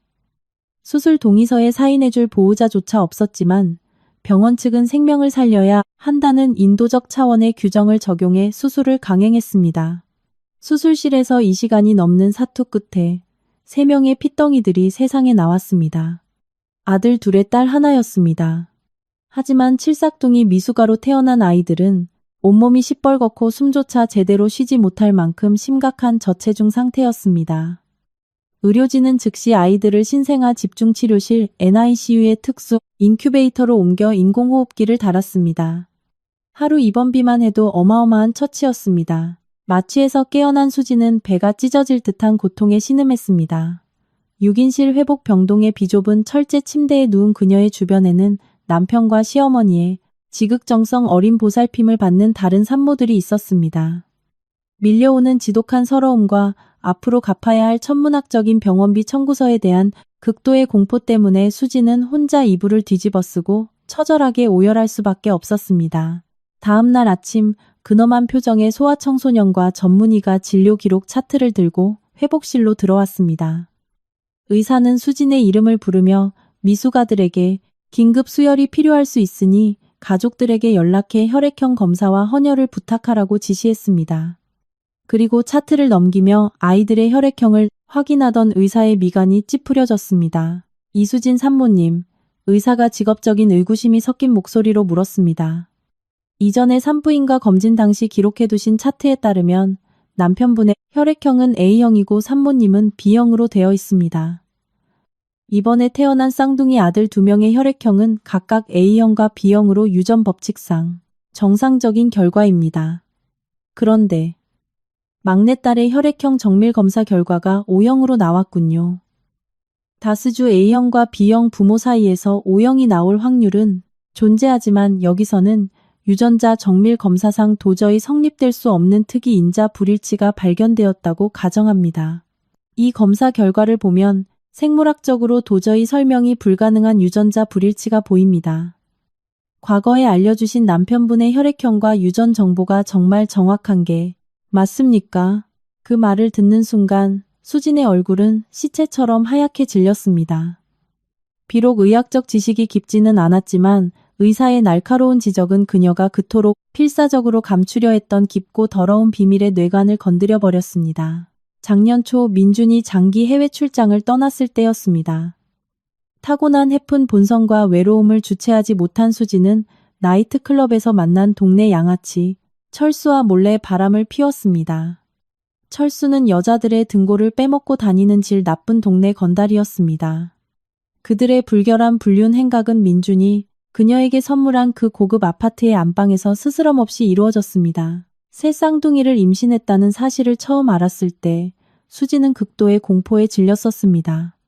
과연 이 뱃속의 아이들이 돈 많은 사장 민준의 핏줄인지 아니면 동네 양아치 철수의 핏줄인지 확신할 수 없었기 때문입니다. 하지만 민준의 엄청난 재력과 아들 장손에 집착하는 그 집안의 탐욕을 이용해 그녀는 눈 딱 감고 민준의 자식이라고 우겨 사모님 자리를 꿰차기로 한 것입니다. 그러나 지금 의사가 들이민 O형이라는 빼도 박도 못할 증거표는 그녀의 목을 조르는 사형 선고장과도 같았습니다. 진실이 탄로날까 두려워 사시나무 떨듯 떨며 수지는 차트 기록이 잘못되었을 거라며 황급히 둘러댔습니다. 어떻게든 상황을 모면하려 발버둥쳤지만 그녀는 미처 알지 못했습니다. 의사와 그녀가 나누는 대화를 바로 옆 침대에서 며느리 간병을 하던 중년 여성이 고스란히 엿듣고 있었다는 사실을 말입니다. 하필이면 그 중년 여성은 최 여사의 먼 친척 언니로 지난 몇 달간 전주 바닥을 떠들썩하게 했던 민준네 집안의 막장 스토리를 속속들이 알고 있던 사람이었습니다. 눈먼 사랑과 탐욕으로 포장되었던 역겨운 진실의 껍데기에 쩍쩍 금이 가기 시작했고 곧바로 민준 일가에 남은 한 줌의 재마저 태워버릴 거대한 대지진이 몰려오고 있었습니다. 미수가 막내딸의 기이한 혈액형 소문은 혀가 긴 친척 아줌마들의 전화망을 타고 빛의 속도로 퍼져나갔습니다. 이 소식은 곧바로 요양병원에서 최 여사의 병수발을 들고 있던 외삼촌 김씨의 귀에까지 들어갔습니다. 수진이 밀쳐서 머리를 부딪힌 충격으로 최 여사는 왼쪽 반신이 완전히 마비되었고 안면 근육이 비틀어져 말조차 제대로 하지 못하는 상태였습니다. 설상가상으로 20억 원의 예금은 복잡한 위임장 절차 문제로 여전히 은행에 묶여 있어 최 여사는 몇몇 친척들의 푼돈 적선에 기대어 근근히 목숨만 부지하고 있었습니다. 친척 언니로부터 막내딸의 O형 이야기를 전해 들은 최 여사의 두 눈동자는 튀어나올 듯 부릅떠졌습니다. 인생의 단맛 쓴맛을 다 겪은 늙은 여우의 직감은 자신의 가문이 저 어린 꼴이 9 달린 여우년에게 처참하게 농락당했다는 사실을 뼈저리게 경고하고 있었습니다. 터져나오는 억울함과 분노를 주체하지 못해 그녀는 마비되지 않은 오른손으로 매트리스를 퍽퍽 내리쳤습니다. 뭉개진 발음으로 우 하며 괴성을 지르고 필사적으로 손짓을 해가며 최 여사는 동생 김 외삼촌에게 당장 진실을 파헤치라고 명령했습니다. 평소 수진의 건방진 태도를 몹시 아니꼽게 보았던 김 외삼촌은 즉시 움직였습니다. 그는 신생아실 간호사에게 몰래 촌지를 쥐어주고 새쌍둥이의 아주 미세한 머리카락 모낭 샘플을 빼돌렸습니다. 그리고 민준의 본가 화장실 빗에 남아있던 민준의 머리카락을 챙겨 서울 강남의 가장 권위 있는 사설 유전자 검사센터로 특급 우편을 보냈습니다. 추가 비용을 지불하고 48시간 내에 결과를 받아보는 초고속 VIP 서비스를 신청했습니다. 이틀의 기다림. 최 여사 가족에게 그 시간은 창자가 타들어가는 듯한 극심한 고문이었습니다. 마침내 유전자 검사센터의 로고가 선명히 밝힌 하얀색 보안 봉투가 김 외삼촌의 손에 배달되었습니다. 그는 병실로 뛰어들어와 헐떡이는 최 여사 앞에서 봉투를 북북 찢었습니다. 결과지에 인쇄된 활자들은 너무나도 선명하고 잔인했습니다. 유전자 분석 결과, 보고서, 부권 확률 분석 결과, 검사 대상자 민준과 두 남자아이 간의 유전자 배열이 일치하여 생물학적 친자 관계가 성립함. 그러나 막내 여자아이의 경우 검사 대상자 민준과 유전자 불일치가 다수 발견됨. 그리고 맨 아랫줄 붉은색 잉크로 굵게 인쇄된 최종 결론. 대상자 민준은 해당 여아의 생물학적 친부가 아님을 확인합니다. 최 여사는 덜덜 떨리는 김 외삼촌의 손에 들린 검사지를 멍하니 쳐다보았습니다. 가문의 대를 이을 3명의 귀한 장손을 품었다는 그 헛된 자부심. 제가 지난 10년간 며느리로서 바친 헌신을 무참히 짓밟고 저를 쫓아냈던 유일한 명분이 지금 이 순간 하늘 아래 가장 수치스럽고 구역질 나는 조롱거리로 전락해버렸습니다. 수지는 민준의 쌍둥이를 임신한 것과 동시에 동네 양아치 건달의 씨까지 임신하는 희대의 중복 임신 2부 복임신을 저지른 것입니다. 의학계에서도 드물게 보고되는 이 충격적인 현상은 최 여사 모자가 금지옥엽으로 떠받들던 수진이라는 여자의 본성이 얼마나 난잡하고 더러웠는지를 세상에 까발려 주었습니다. 모든 것이 완벽하게 무너져 내렸습니다. 이미 위태로웠던 최 여사의 뇌혈관은 감당할 수 없는 엄청난 정신적 충격으로 인해 다시 한번 터져버렸습니다. 그녀는 독화살을 맞은 짐승처럼 기괴하고 처절한 비명을 지르며 입에 거품을 물었고 전신이 활대처럼 휘며 발작을 일으켰습니다. 가문의 대를 잇고 완벽한 부귀영화를 누리겠다던 그녀의 오만방자한 꿈은 수천 개의 날카로운 유리 파편으로 산산조각나 끝없는 탐욕으로 물들었던 그녀의 검은 심장에 무자비하게 꽂혔습니다. 같은 시각 차디찬 구치소의 쇠창살. 민준 역시 김 외삼촌이 영치품으로 몰래 넣어준 유전자 검사지 사본을 받아 들었습니다. 뻐꾸기 새끼를 제 자식인 줄 알고 금이야 오기야 키우려다 이혼당하고 10년 일군 회사에서 쫓겨나 범죄자로 전락했다는 사실. 평생을 뒷바라지해준 조강지처를 벌인 대가가 뻐꾸기 아빠라는 구제불능의 꼬리표라는 사실을 눈으로 확인한 순간 민준은 완전히 미쳐버렸습니다. 그는 하늘을 향해 원통한 괴성을 지르며 검사지를 갈기갈기 찢어 구치소 구석에 팽개쳤습니다. 뒤통수를 거하게 맞은 배신자의 오열이 좁디 좁은 감방에 내 벽에 부딪혀 공허하게 메아리쳤습니다. 고통과 절망으로 몸부림쳤지만 그곳엔 그를 동정하는 사람도 위로해주는 사람도 없었습니다. 양심의 가책과 인과응보의 절대적인 법칙은 그들 가족 위로 한치의 오차도 없이 그 어떤 퇴로도 남기지 않은 채 완벽하고 공정하게 내리꽂혔습니다. 전주구치소는 높이 솟은 회색 콘크리트 담장과 차갑게 얽힌 철조망 뒤에 몸을 숨기고 있었습니다. 사방이 가로막힌 비좁고 퀴퀴한 감방 안에는 소독약 냄새와 축축한 곰팡이 냄새가 진동했습니다. 민주는 이곳에서 자신의 인생 중 가장 캄캄한 나날을 버텨내고 있었습니다. 최고급 세단을 몰고 미쉐린 레스토랑에서 밥을 먹으며 아랫사람들의 아부를 받던 중견건설사 대표이사의 모습은 흔적조차 남지 않았습니다. 이제 그는 번호표가 밝힌 칙칙한 수의를 입고 인간으로서 누려야 할 가장 기본적인 자유마저 박탈당한 죄수에 불과했습니다. 민준에게 이곳에서의 하루하루는 100년처럼 길고 고통스러웠습니다. 밥알이 굴러다니는 맹물 같은 짬밥을 씹어 넘기고 차가운 시멘트 바닥에 누워 쪽잠을 청해야 했으며 밤마다 찾아오는 양심의 가책이 뿜어내는 소름 끼치는 정적과 마주해야 했습니다. 그날 아침 잔뜩 찌푸린 먹구름이 금방이라도 폭우를 쏟아낼 듯 하늘을 뒤덮고 있었습니다. 교도관이 복도를 뚜벅뚜벅 걸어와 민준의 감방문 앞에 멈춰 섰습니다. 열쇠 뭉치가 절그럭거리는 소리와 함께 교도관이 쇠창살 틈으로 검열 도장이 찍힌 하얀 편지 봉투 하나를 밀어 넣었습니다. 발신인 란에는 김민공, 외삼촌의 이름이 적혀 있었습니다. 민준의 손이 미세하게 떨렸습니다. 회사가 부도 처리되고 어머니가 뇌졸중으로 쓰러졌다는 소식을 들은 이후 가족으로부터 온 첫 연락이었습니다. 절망의 구렁텅이 속에서도 민준의 마음 한구석에는 얄팍한 희망의 끈이 남아 있었습니다. 어머니가 기적처럼 병상을 털고 일어나셨기를 혹은 자신을 꼭 닮은 장손이 무사히 태어나 쓰러져가는 이 가문의 대를 이어주었기를 간절히 바랐습니다. 조심스럽게 풀칠된 봉투를 뜯고 4번 접힌 A사 용지를 꺼냈습니다. 그것은 흔한 안부 편지가 아니라 서울의 유명 사설기관에서 발급한 유전자 DNA 감정서 사본이었습니다. 푹 꺼진 눈두덩이 아래 민준의 까맣게 죽은 눈동자가 건조하고 전문적인 의학 용어들을 빠르게 훑어내려갔습니다. 심장이 갈비뼈를 부수고 튀어나올 듯 쿵쾅거렸습니다. 그리고 문서의 맨 아래쪽 붉은색 명조체로 굵게 강조된 최종 판독 결과에 시선이 닿은 순간 민준은 누군가 얼음물을 머리부터 들이부은 듯 온몸이 굳어버렸습니다. 검사 대상자 민준과 신생아. 여는 생물학적 친자 관계가 성립하지 않음. 그 여자아이는 O형, 민준 본인은 A형, 그리고 수지는 B형이었습니다. 민준의 머리를 강타한 이 끔찍한 팩트는 그의 뇌수 속에 잠들어 있 과거의 기억들을 순식간에 끌어올렸습니다.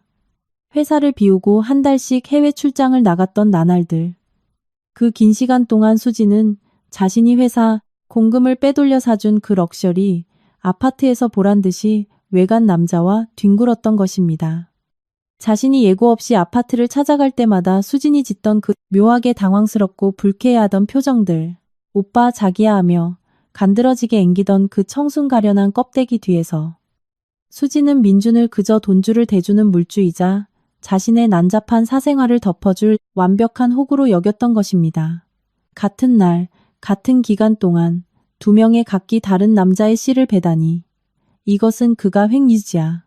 횡령범으로 재판을 받는 수치심보다 수백만 배는 더 끔찍하고 치욕스러운 일이었습니다. 민준은 힘이 풀린 두 무릎을 시멘트 바닥에 쾅 찌으며 주저앉았습니다.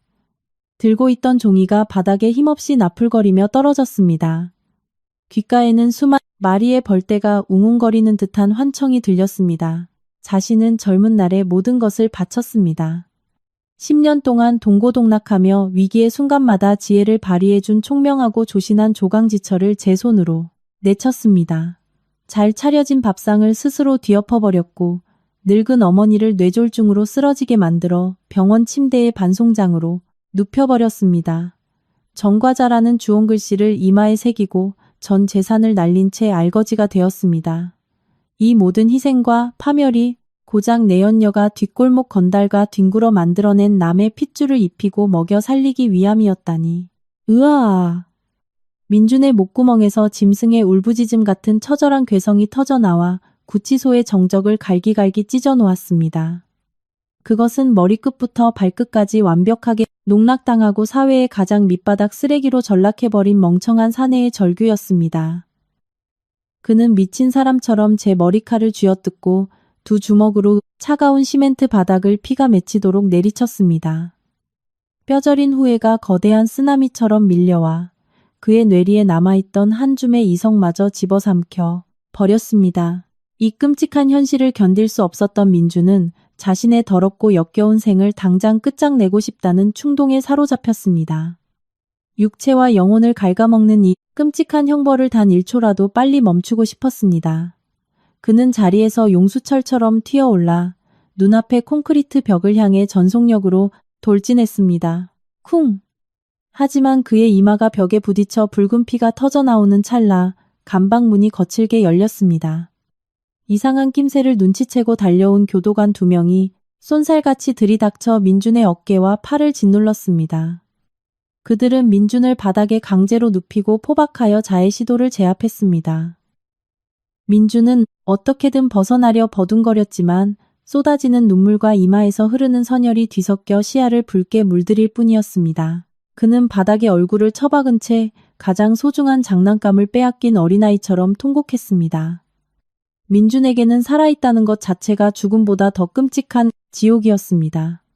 자살 시도마저 실패했다는 것은 그가 앞으로 남은 기나긴 형기 동안 이 끔찍한 양심의 형벌과 조롱을 뼛속 깊이 새기며 살아 숨 쉬어야 한다는 것을 의미했습니다. 한편 햇살과 바람이 눈부신 부산광역시, 저는 변함없이 고요하고 규칙적인 저만의 삶의 리듬을 유지하고 있었습니다. 과거의 사람들과 인연을 완벽하게 끊어냈다고 생각했지만 고향 땅에서 악의적으로 부풀려진 헛소문들은 어떻게든 틈을 비집고 제 귀에까지 흘러들어왔습니다. 그날 오후 해안가에 들어설 새로운 부티크 레지던스의 시공 진척도를 확인하고 있을 때 전주에 사시는 먼 친척 고모님으로부터 전화가 걸려 왔습니다. 고모님은 잔뜩 상기된 목소리로 고향에 떠도는 기가 막힌 헛소문들을 전해주었습니다. 사람들은 제가 남편의 사업이 기우는 것을 눈치채고 재산을 몽땅 빼돌린 뒤 남편은 감방에 쳐넣고 시어머니는 병원에 내버려 둔 채 부산으로 야반도주한 독종이라고 수군거리고 있었습니다. 심지어 제가 남편을 빼앗긴 질투심에 눈이 멀어 심부름 센터를 고용해 유전자 검사지를 조작하여 수진 모자를 억울하게 모함했다는 찌라시까지 돌고 있다고 했습니다. 그 어처구니 없는 말들을 들으며 저는 조용히 미간을 찌푸렸습니다. 제가 지난 시간 동안 입을 굳게 닫고 대응하지 않았던 것이 오히려 기회주의자들에게 진실을 왜곡할 빌미를 주었던 모양입니다.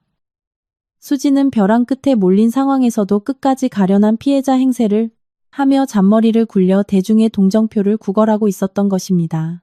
만약 이대로 침묵한다면 이 희대의 악녀라는 오명은 평생 저를 따라다닐 것이고 제가 새로이 쌓아 올린 비즈니스 신용과 명예에도 큰 흠집이 날 것이 뻔했습니다.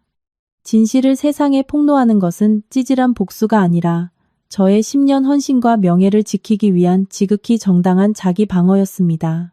그날 밤 저는 정갈하게 정리된 집무실에 앉아 노트북 전원을 켰습니다. 전주의 수많은 비즈니스 파트너들과 친척 지인들이 모두 연결된 제 개인 SNS 인스타그램과 페이스북 계정에 로그인했습니다. 키보드 위를 춤추는 제 손가락은 어느 때보다 이성적이고 논리정연하며 칼날처럼 예리한 문장들을 타이핑해 나갔습니다. 저는 이 역겨운 소문의 뿌리를 영원히 뽑아버리기로 결심했습니다. 제 게시글에는 억울함을 호소하는 감정적인 단어나 인신공격은 일절 없었습니다. 오직 명백한 타임라인에 따른 사실관계의 나열과 빼도 박도 못할 증거 사진들만이 첨부되었습니다. 가장 먼저 업로드한 사진은 법원의 재산 분할 및 이혼 확정 판결문 사본이었습니다.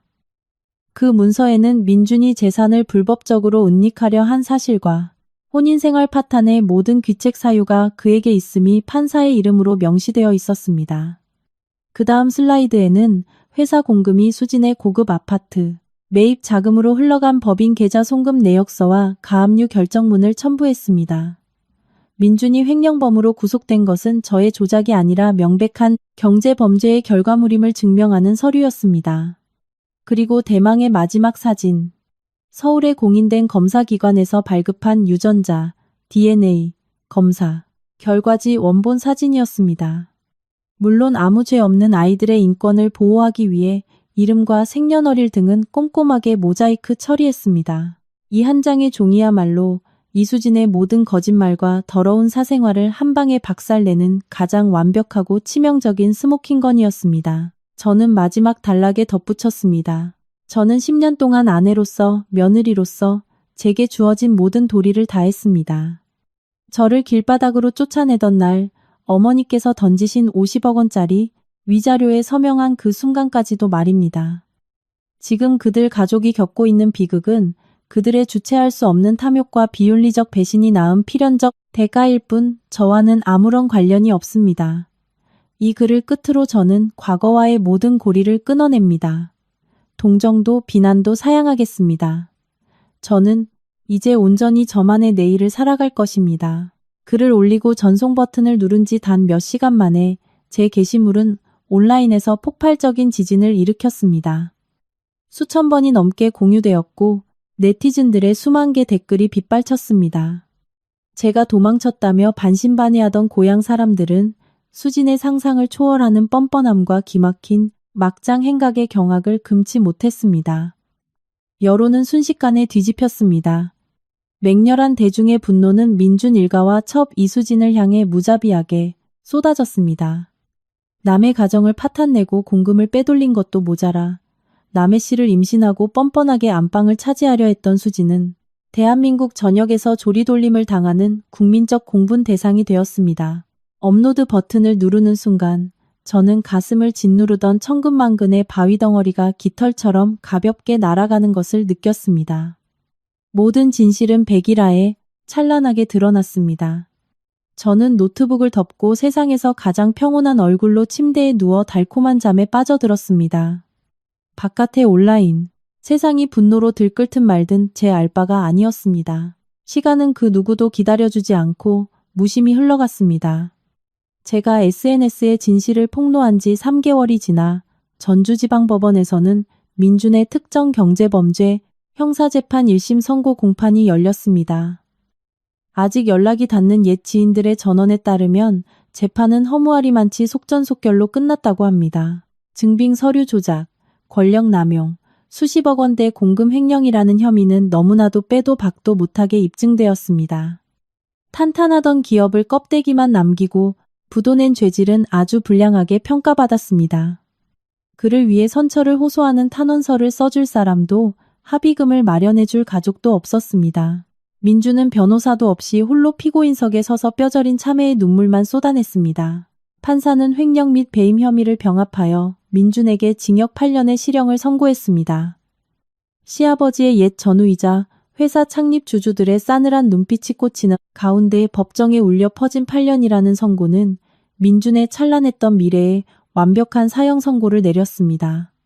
길다면 길고 짧다면 짧은 시간이지만 한 남자의 청춘, 명예, 경력, 그리고 가족을 영원히 무덤 속에 쳐넣기에는 차고 넘치는 시간이었습니다. 저열한 육체적 욕망과 알량한 우월감 때문에 이 모든 것을 제 손으로 박살낸 것입니다. 파란색 죄수복을 입고 교도소 호송버스에 오르기 전 민주는 고개를 돌려 철조망 너머의 자유로운 하늘을 마지막으로 바라보았습니다. 깊게 팬 그의 눈망울에는 차마 말로 다 표현할 수 없는 극강의 절망과 회한이 고여 있었습니다. 하늘의 그물은 성긴 듯 보여도 악인을 절대 놓치지 않습니다. 배신의 대가는 결코 저렴하지 않았습니다. 민준이 구치소로 향하던 바로 그 시기 최 여사의 비극 역시 최악의 종착역을 향해 달려가고 있었습니다.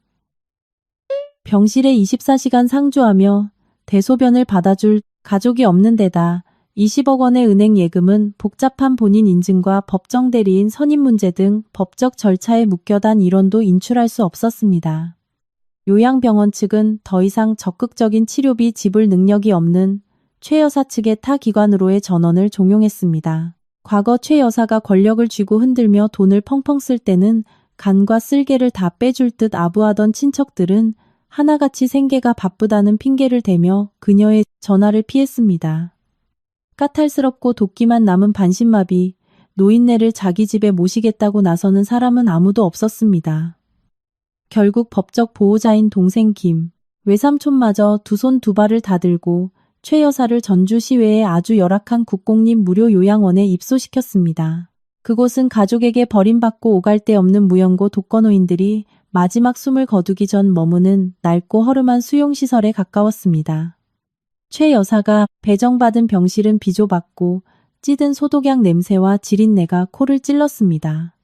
하루 종일 삐걱거리는 철제 침대에 누워 천장만 바라봐야 했고 식사 시간마다 입맛에 맞지 않는 밍밍한 환자식을 요양보호사의 손에 강제로 받아먹어야 했습니다. 품에 안고 어르고 달랠 장손도 없었고 과거처럼 콧대를 세우며 아랫사람들을 호령하던 안주인의 권위도 증발했습니다. 지금 그녀에게 남은 것이라곤 살을 애는 듯한 외로움과 마비된 육신이 보내는 끔찍한 신경통뿐이었습니다. 비가 추적추적 내리는 스산한 밤이 오면 어둠이 짙게 깔린 6인실 병동의 구석자리에서 최 여사의 주름진 뺨을 타고 소리 없는 눈물이 하염없이 흘러내렸습니다. 그녀는 사무치게 뼈저린 후회의 눈물을 흘렸습니다. 제가 며느리로 있던 시절 꼬투리를 잡고 모진 시집살이를 시킬 때도 저는 늘 따뜻한 밥을 짓고 값비싼 한약재를 다려 바치고 모임에 나가는 시어머니의 옷을 정갈하게 다림질해 주었습니다. 저는 그녀를 친정어머니처럼 섬겼지만 그녀는 저를 사람 대접조차 하지 않았습니다. 오직 가문을 이을 손주라는 그 빌어먹을 탐욕 때문에 집에 뱀을 끌어들였고 며느리를 내쫓고 아들의 인생을 지옥으로 밀어넣은 것입니다.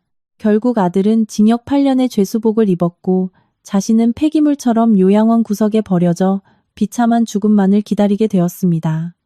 흘러간 물을 주워 담을 수 없듯 최 여사의 뒤늦은 눈물은 어떤 것도 되돌릴 수 없었습니다. 그녀의 남은 생은 오직 자신의 잔혹함이 부메랑이 되어 돌아온 양심의 형벌을 고스란히 견뎌내는 지옥의 연속일 것입니다. 이 소식들이 부산까지 전해졌을 때 제 마음은 호수처럼 잔잔했습니다. 승리자의 오만함이 아니라 인과응보라는 우주의 거대한 법칙에 대한 경외심 때문이었습니다. 우리 모두는 자신이 내린 선택의 무게를 고스란히 견뎌야만 합니다. 저는 더 이상 그들을 증오하지 않습니다. 원망은 내 영혼만 무겁게 짓누를 뿐이니까요. 그들은 이미 양심의 법정과 사회의 법정에서 가장 무거운 최고형을 선고받았습니다. 앞으로 남은 그들의 고통스러운 죗값은 온전히 그들이 짊어져야 할 몫입니다. 저는 두 손을 모으고 눈을 감은 채 앞으로 그들이 마주할 폭풍 같은 날들 속에서 부지 얄팍한 영혼의 깨달음이라도 얻어 현생의 그 지독한 빚을 다 갚아내기를 기도했습니다. 민준네 가족이 맞이한 비극의 소용돌이 속에서 아마도 가장 비참하고 끔찍한 사회적 매장을 당한 사람은 바로 내연녀 수진일 것입니다. 외제차를 몰고 명품을 휘감으며 회장님 사모님 행세를 하던 도도한 비서에서 그녀는 사회의 가장 시궁창 밑바닥으로 수직 낙하했습니다. 밀린 입원비와 인큐베이터 비용을 감당할 수 없게 되자 병원은 그녀에게 강제 퇴원 수속을 밟게 했습니다. 민준의 친자로 확인된 A형과 B형 두 남자아이는 끔찍한 병원비를 감당할 길이 없던 최 여사 측 친척들에 의해 억지로 보육원 영아원으로 보내졌습니다. 병원 문을 나서는 수진의 품에는 진짜 친부인 동네 건달철수가 일찌감치 주랭랑을 쳐버린 O형 막내딸, 그 병약한 미수가 한 명뿐이었습니다. 수진은 마지막 남은 싸구려 반지 하나를 팔아 전주 외곽의 낡고 곰팡이 핀 달동네 단칸방을 구했습니다. 하지만 그녀를 기다리고 있는 시련은 이게 끝이 아니었습니다. 제가 올린 사이다 폭로글은 전라북도 일대의 모든 온라인 커뮤니티와 맘카페를 초토화시켜 놓았습니다. 좁은 지역 사회의 특성상 남의 가정을 파탄낸 상간녀에 대한 대중의 혐오감은 하늘을 찌를 듯했습니다. 단칸방 주인집 아주머니는 과거 자신의 딸이 남편의 바람으로 피눈물을 흘리며 이혼한 아픈 상처를 가지고 있었습니다.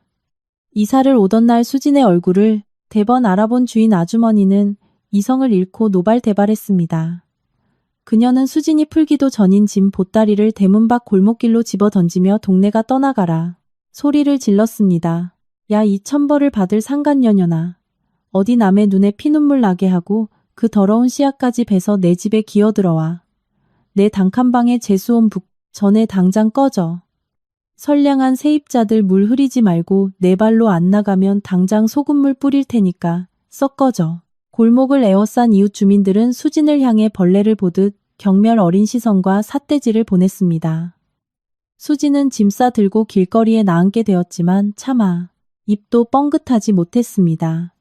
그녀는 고개를 푹 숙인 채 배고픔에 헐떡이며 악을 쓰는 핏덩이를 가슴에 품고 장렬하는 아스팔트 열기를 맞으며 곧 잃은 발걸음을 옮겼습니다. 돈도 집도 연락을 받아주는 지인도 단 한 명도 없었습니다. 세상 모든 문이 그녀를 향해 잔인하게 닫혀버렸습니다. 갈 때까지 간 수진이 마지막으로 기어들어간 곳은 전주시외 고속버스터미널 뒷골목이었습니다. 그곳은 오갈 데 없는 노숙자와 뜨내기들이 모여드는 최하층의 도피처였습니다. 수진은 플라타너스 나무 그늘 아래 버려진 신문지를 깔고 두 다리를 뻗었습니다. 찢어진 모자 하나를 푹 눌러쓰고 싸구려 분유 한 통 살 돈을 구걸하기 위해 바닥에 플라스틱 바가지를 내려놓았습니다. 가끔 터미널을 오가는 행인들 중에는 인터넷에서 새 쌍둥이 상간녀의 신상을 본 사람들이 있었습니다. 그들은 수진을 알아보고는 발걸음을 멈췄지만 적선은커녕 얼굴에 침을 뱉을 듯한 혐오와 경멸의 눈빛만을 쏘아붙이고 지나갔습니다. 때에 찌들어 떡진 머리에 구정물이 묻은 옷을 입고 바닥에 웅크린 그녀의 모습에서 콧대 높던 사장 비서의 흔적은 그 어디에도 남아있지 않았습니다. 품에 안긴 미숙아는 찌는 듯한 더위와 굶주림에 지쳐 숨 넘어갈 듯 울어댔습니다. 아이의 찢어지는 울음소리는 어미의 죗값을 묻는 형벌의 채찍질처럼 수진의 고막을 때렸습니다. 터미널 구석에 웅크려 앉아 바쁘게 오가는 사람들의 구두코를 쳐다보며 수진은 인과응보의 가장 비참한 밑바닥을 핥고 있었습니다. 한 여자의 인생을 망가뜨리고 50억을 독차지해 영부인처럼 살려 했던 그 영악한 사기극. 하지만 그 탐욕의 끝에 그녀가 거머쥔 것은 신기루처럼 사라져버린 헛된 꿈과 평생을 등짐처럼 짊어지고 가야 할 지독한 가난, 수치심 그리고 온 세상의 지탄뿐이었습니다.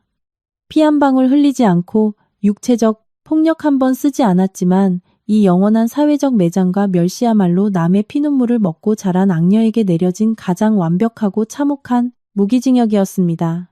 어느덧 제가 차가운 전주의 대저택을 떠나 캐리어 하나를 끌고 밤기차에 오른 지도 1년 반이라는 시간이 흘렀습니다. 햇살과 파도가 춤추는 도시, 부산은 그녀만의 깊고 너른 품으로 저의 모든 상처를 보듬어 안아주었습니다. 골맞던 과거의 흉터는 딱지가 앉아 깨끗하게 아물었고 그 자리에는 강인한 멘탈과 흔들리지 않는 자존감, 그리고 삶에 대한 찬란한 감사가 피어났습니다. 오늘 저는 제 인생에서 가장 벅차고 의미 있는 날을 맞이했습니다. 해운대 해변을 품고 우뚝 선 최고급 에코 레지던스, 제가 직접 토지를 매입하고 디자인부터 시공까지 총괄한 선라이즈 리조트의 공식 오픈 및 테이프 커팅식이 열리는 날이었습니다. 개관식은 격조 높고 따뜻한 축하의 열기로 가득 찼습니다. 전 남편 민준과 일할 당시 숨막히는 아부와 이권 다툼이 난무하던 그 역겨운 사교. 파티와는 차원이 달랐습니다. 오늘 제 곁에는 낯선 땅 부산에 홀로 내려와 기틀을 다지는 동안 진심으로 저를 믿고 도와준 정직한 파트너들, 의리 있는 친구들, 그리고 헌신적인 직원들이 함께 환하게 웃고 있었습니다. 참석자들이 고급 샴페인 잔을 들어 올리며 제 성공을 축복했습니다. 저 역시 눈부신 미소로 화답하며 제게 무한한 신뢰를 보내준 모든 분들께 가슴 깊이 우러나오는 감사의 인사를 전했습니다. 오늘 제가 이룩한 성과는 단순한 통장 잔고나 화려한 건물이 아닙니다. 이것은 진흙탕 같은 과거를 스스로 박살내고 걸어나와 자신의 두 손으로 완벽하게 새로운 운명을 빚어낸 한 여성의 불굴의 서사시를 증명하는 훈장이었습니다. 성대한 파티가 끝나고 하객들이 모두 돌아간 저녁. 저는 발목을 옥죄던 답답한 하이힐을 벗어 던지고 바닷바람에 흩날리는 가벼운 화이트 린넨 원피스로 갈아입은 뒤 해운대 백사장으로 걸음을 옮겼습니다. 저 멀리 수평선 너머로 붉은 해가 지며 하늘과 바다를 캔버스 삼아 환상적인 오렌지빛 그라데이션을 그려내고 있었습니다. 백색 포마를 일으키며 밀려오는 부드러운 파도는 발등을 간지럽혔고 상쾌한 바닷바람은 제 머리칼을 부드럽게 헝클어뜨렸습니다. 깊은 숨을 들이마시며 광활한 대자연과 제 영혼이 완벽하게 동화되는 황홀함을 느꼈습니다. 모래사장을 사박사박 걸으며 지난 10년의 청춘 50억, 원짜리 이혼 서류 한 장, 비열한 재산 은닉 음모, 눈물바다, 그리고 추상 같았던 법의 심판이 파노라마처럼 스쳐 지나갔습니다. 지금 뒤돌아보니 그 무겁고 끔찍했던 시간들이 한낮 흩어지는 구름처럼 가볍게만 느껴졌습니다. 불현듯 저는 제 자신이 뿌리째 변했다는 사실을 깨달았습니다. 가슴을 짓누르던 원망의 찌꺼기도 배신감에 몸부림치던 통증도 남아있지 않았습니다. 저는 진정으로 용서하는 법을 배웠습니다. 이 용서는 그들의 추악한 죄악을 정당화해주겠다는 뜻이 아닙니다. 이 용서는 제 영혼을 부정적인 족쇄로부터 완전히 끊어내어 자유롭게 비상하게 만드는 저만의 성스러운 의식이었습니다. 최 여사, 민준 그리고 수진이 제 삶에 등장해 행했던 그 지독한 횡포는 결코 운명의 저주가 아니었습니다. 그것은 제가 진정한 제 자신으로 거듭나기 위해 반드시 거쳐야만 했던 값비싼 통과 의례였습니다. 그들의 그 잔인함 덕분에 저는 제 내면에 잠들어 있던 무한한 잠재력과 폭발적인 에너지를 깨울 수 있었습니다. 제 얼굴에 날아든 그 이혼 서류 덕분에 저는 스스로를 끔찍하게 아끼는 법을 배웠고 법의 냉철함과 이성으로 제 권리를 당당히 쟁취하는 지혜를 얻었습니다. 그들은 저에게서 눈먼 결혼 생활에 대한 환상을 강탈해 갔지만 그 대가로 값을 매길 수 없는 광활한 자유의 하늘을 되돌려 주었습니다. 어느새 태양이 바다 밑으로 모습을 감추고 해변을 따라 늘어선 럭셔리 호텔과 레스토랑의 조명들이 마치 보석처럼 수면에 반짝이기 시작했습니다. 저는 걸음을 멈추고 아득한 수평선을 응시했습니다. 입가에 자연스럽게 아름다운 호선이 그려지며 세상에서 가장 평온하고 눈부신 미소가 피어올랐습니다. 고향 땅에 남겨진 그 비루하고 추악한 치정극은 이제 영원히 시간의 먼지 속으로 파묻혔습니다. 내일 아침 다시 눈부신 태양이 떠오르면 따뜻한 희망을 품은 햇살이 온 세상을 비추며 저의 새로운 하루를 축복할 것입니다. 그리고 저 지우는 앞으로도 제가 선택한 이 눈부신 길 위를 그 누구보다 당당하고 자유로우며 우아하게 걸어갈 것입니다. 모든 폭풍우는 자취를 감추었고 제 심장에는 이제 한 점의 구름도 없는 끝없는 평화만이 가득합니다. 시청자 여러분, 한 여성의 극적인 굴곡과 눈부신 부활을 담은 지훈 씨의 사연 어떻게 들으셨습니까? 이 이야기를 들으며 우리 모두는 얽히고 설킨 인생사와 차가운 인과응보의 법칙에 대해 깊은 사색에 잠기게 됩니다. 끝을 모르는 탐욕으로 차갑게 식어버린 심장 앞에서는 맹목적인 희생과 끝없는 인내가 결코 가정을 지켜내는 만능 열쇠가 될 수 없다는 사실을 우리는 이 사연을 통해 뼈저리게 깨닫습니다. 세상의 진리는 늘 우리 곁에서 숨쉬고 있습니다. 바로 뿌린 대로 거둔다는 망고불변의 법칙 말입니다. 교활한 꼼수와 비열한 속임수로 타인의 순수한 애정과 피땀 흘린 노력을 짓밟고 헛된 모래성을 쌓아 올린 자들은 결국 자신들이 직접 심어놓은 지독한 독사가를 삼키며 파멸의 나락으로 떨어지고 말았습니다.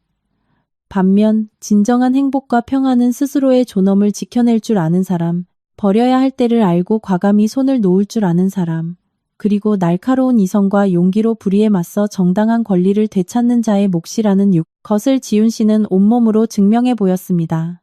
배신자들의 가식적인 동정에 기대기를 멈추고 두 발로 단단히 대지 위에 섰을 때 비록 과거가 잿더미로 변해버렸을지라도 그 위에서 가장 찬란하고 경이로운 새 아침이 밝아올 수 있습니다. 여러분의 운명을 결정지을 권리를 그 어떤 타인에게도 양도하지 마십시오. 스스로 품격을 지키고 자존감의 횃불을 높이 들어 여러분이 나아갈 길을 눈부시게 밝히시길 바랍니다. 오늘도 귀중한 시간을 내어 이 긴 사연을 끝까지 경청해 주신 시청자 여러분께 깊은 감사의 말씀을 올립니다. 여러분의 매일매일의 건강과 평안, 그리고 흔들리지 않는 행복이 가득하시기를 진심으로 기원합니다. 감사합니다.